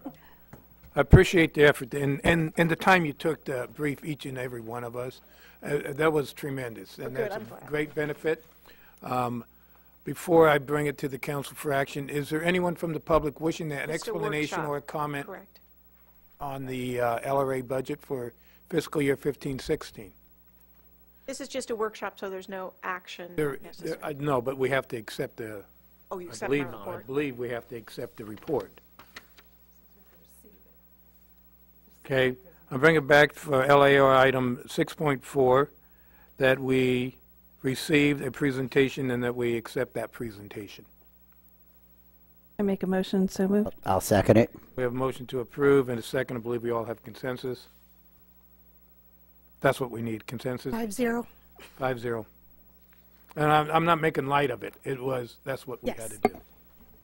Okay, we have item 6.5, which is to adopt the post-construction standard plan for the city of Riverbank. We're not going to receive this report tonight. If there's anyone from the public wishing to comment on that, please do so now.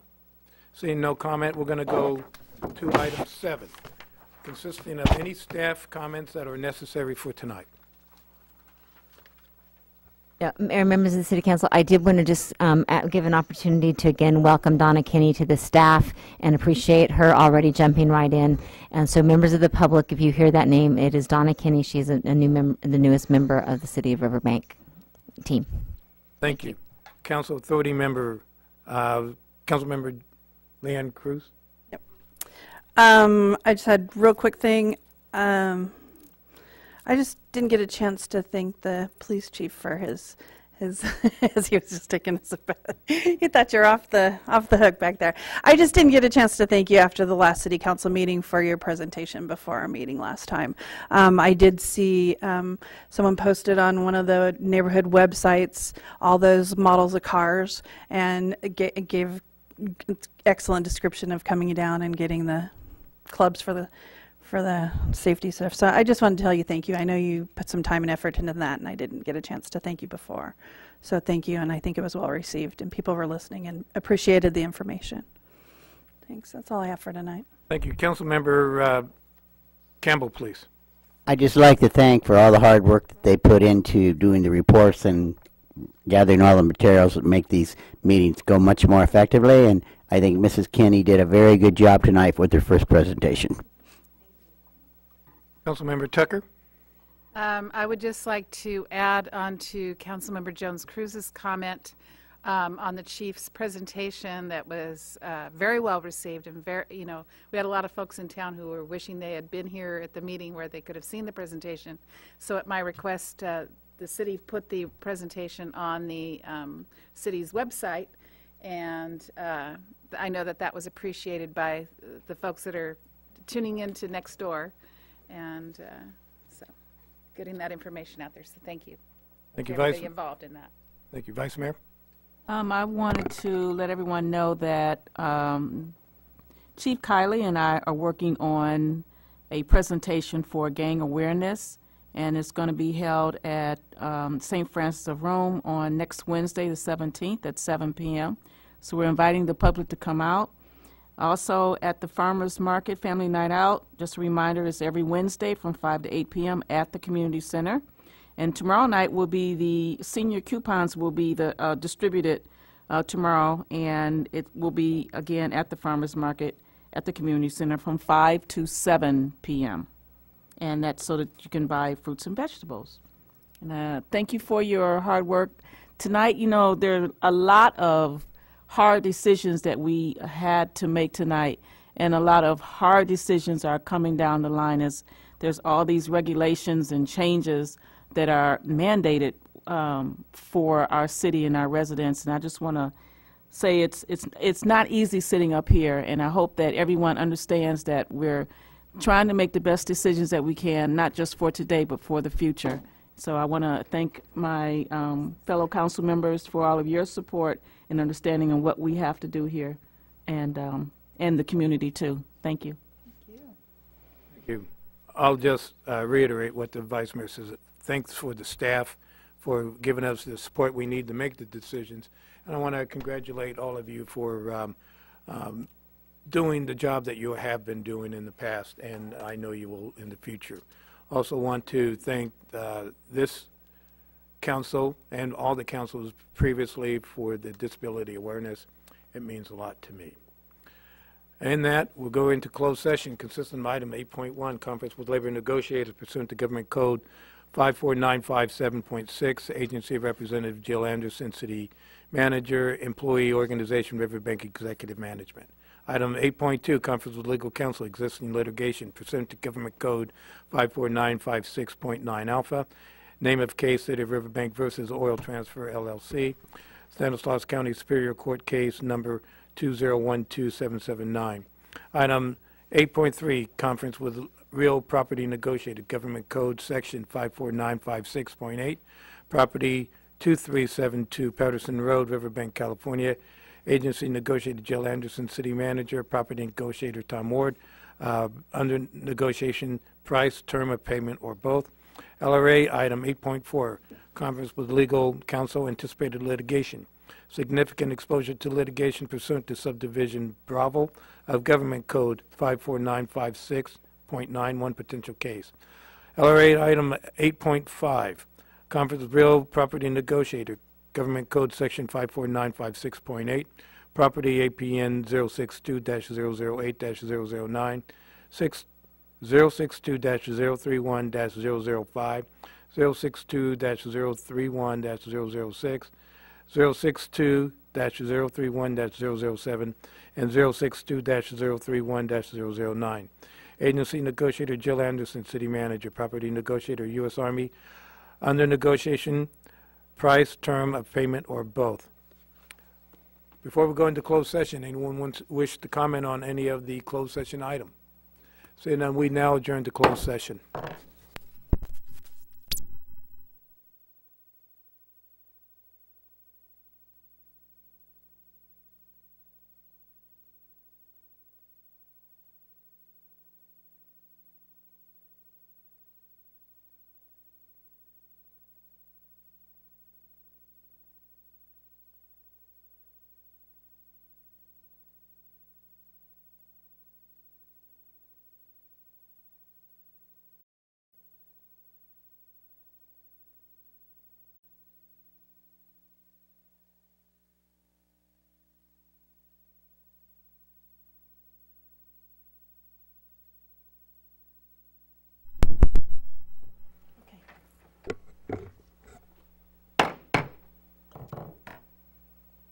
The regular City Council and LRA meeting is now resumed. Item 9, report from closed session. Item 9.1, report on closed session. On item 8.1, conference with labor negotiators. Direction has been provided to staff. Item 9.2, report on closed session. Item 8.2, conference with legal counsel, existing litigation. Direction has been provided to staff. Item 9.3, report on closed session. 8.3, conference with real property negotiators. Direction has been provided to staff. LRA item 9.4, report on closed session. LRA item 8.4, conference with legal counsel, anticipated and litigation. Direction has been provided to staff. LRA item 9.5, report on closed session. LRA item 8.5, conference with real property negotiator. Direction has been provided to staff. With that, this meeting is now adjourned. Thank you, Council.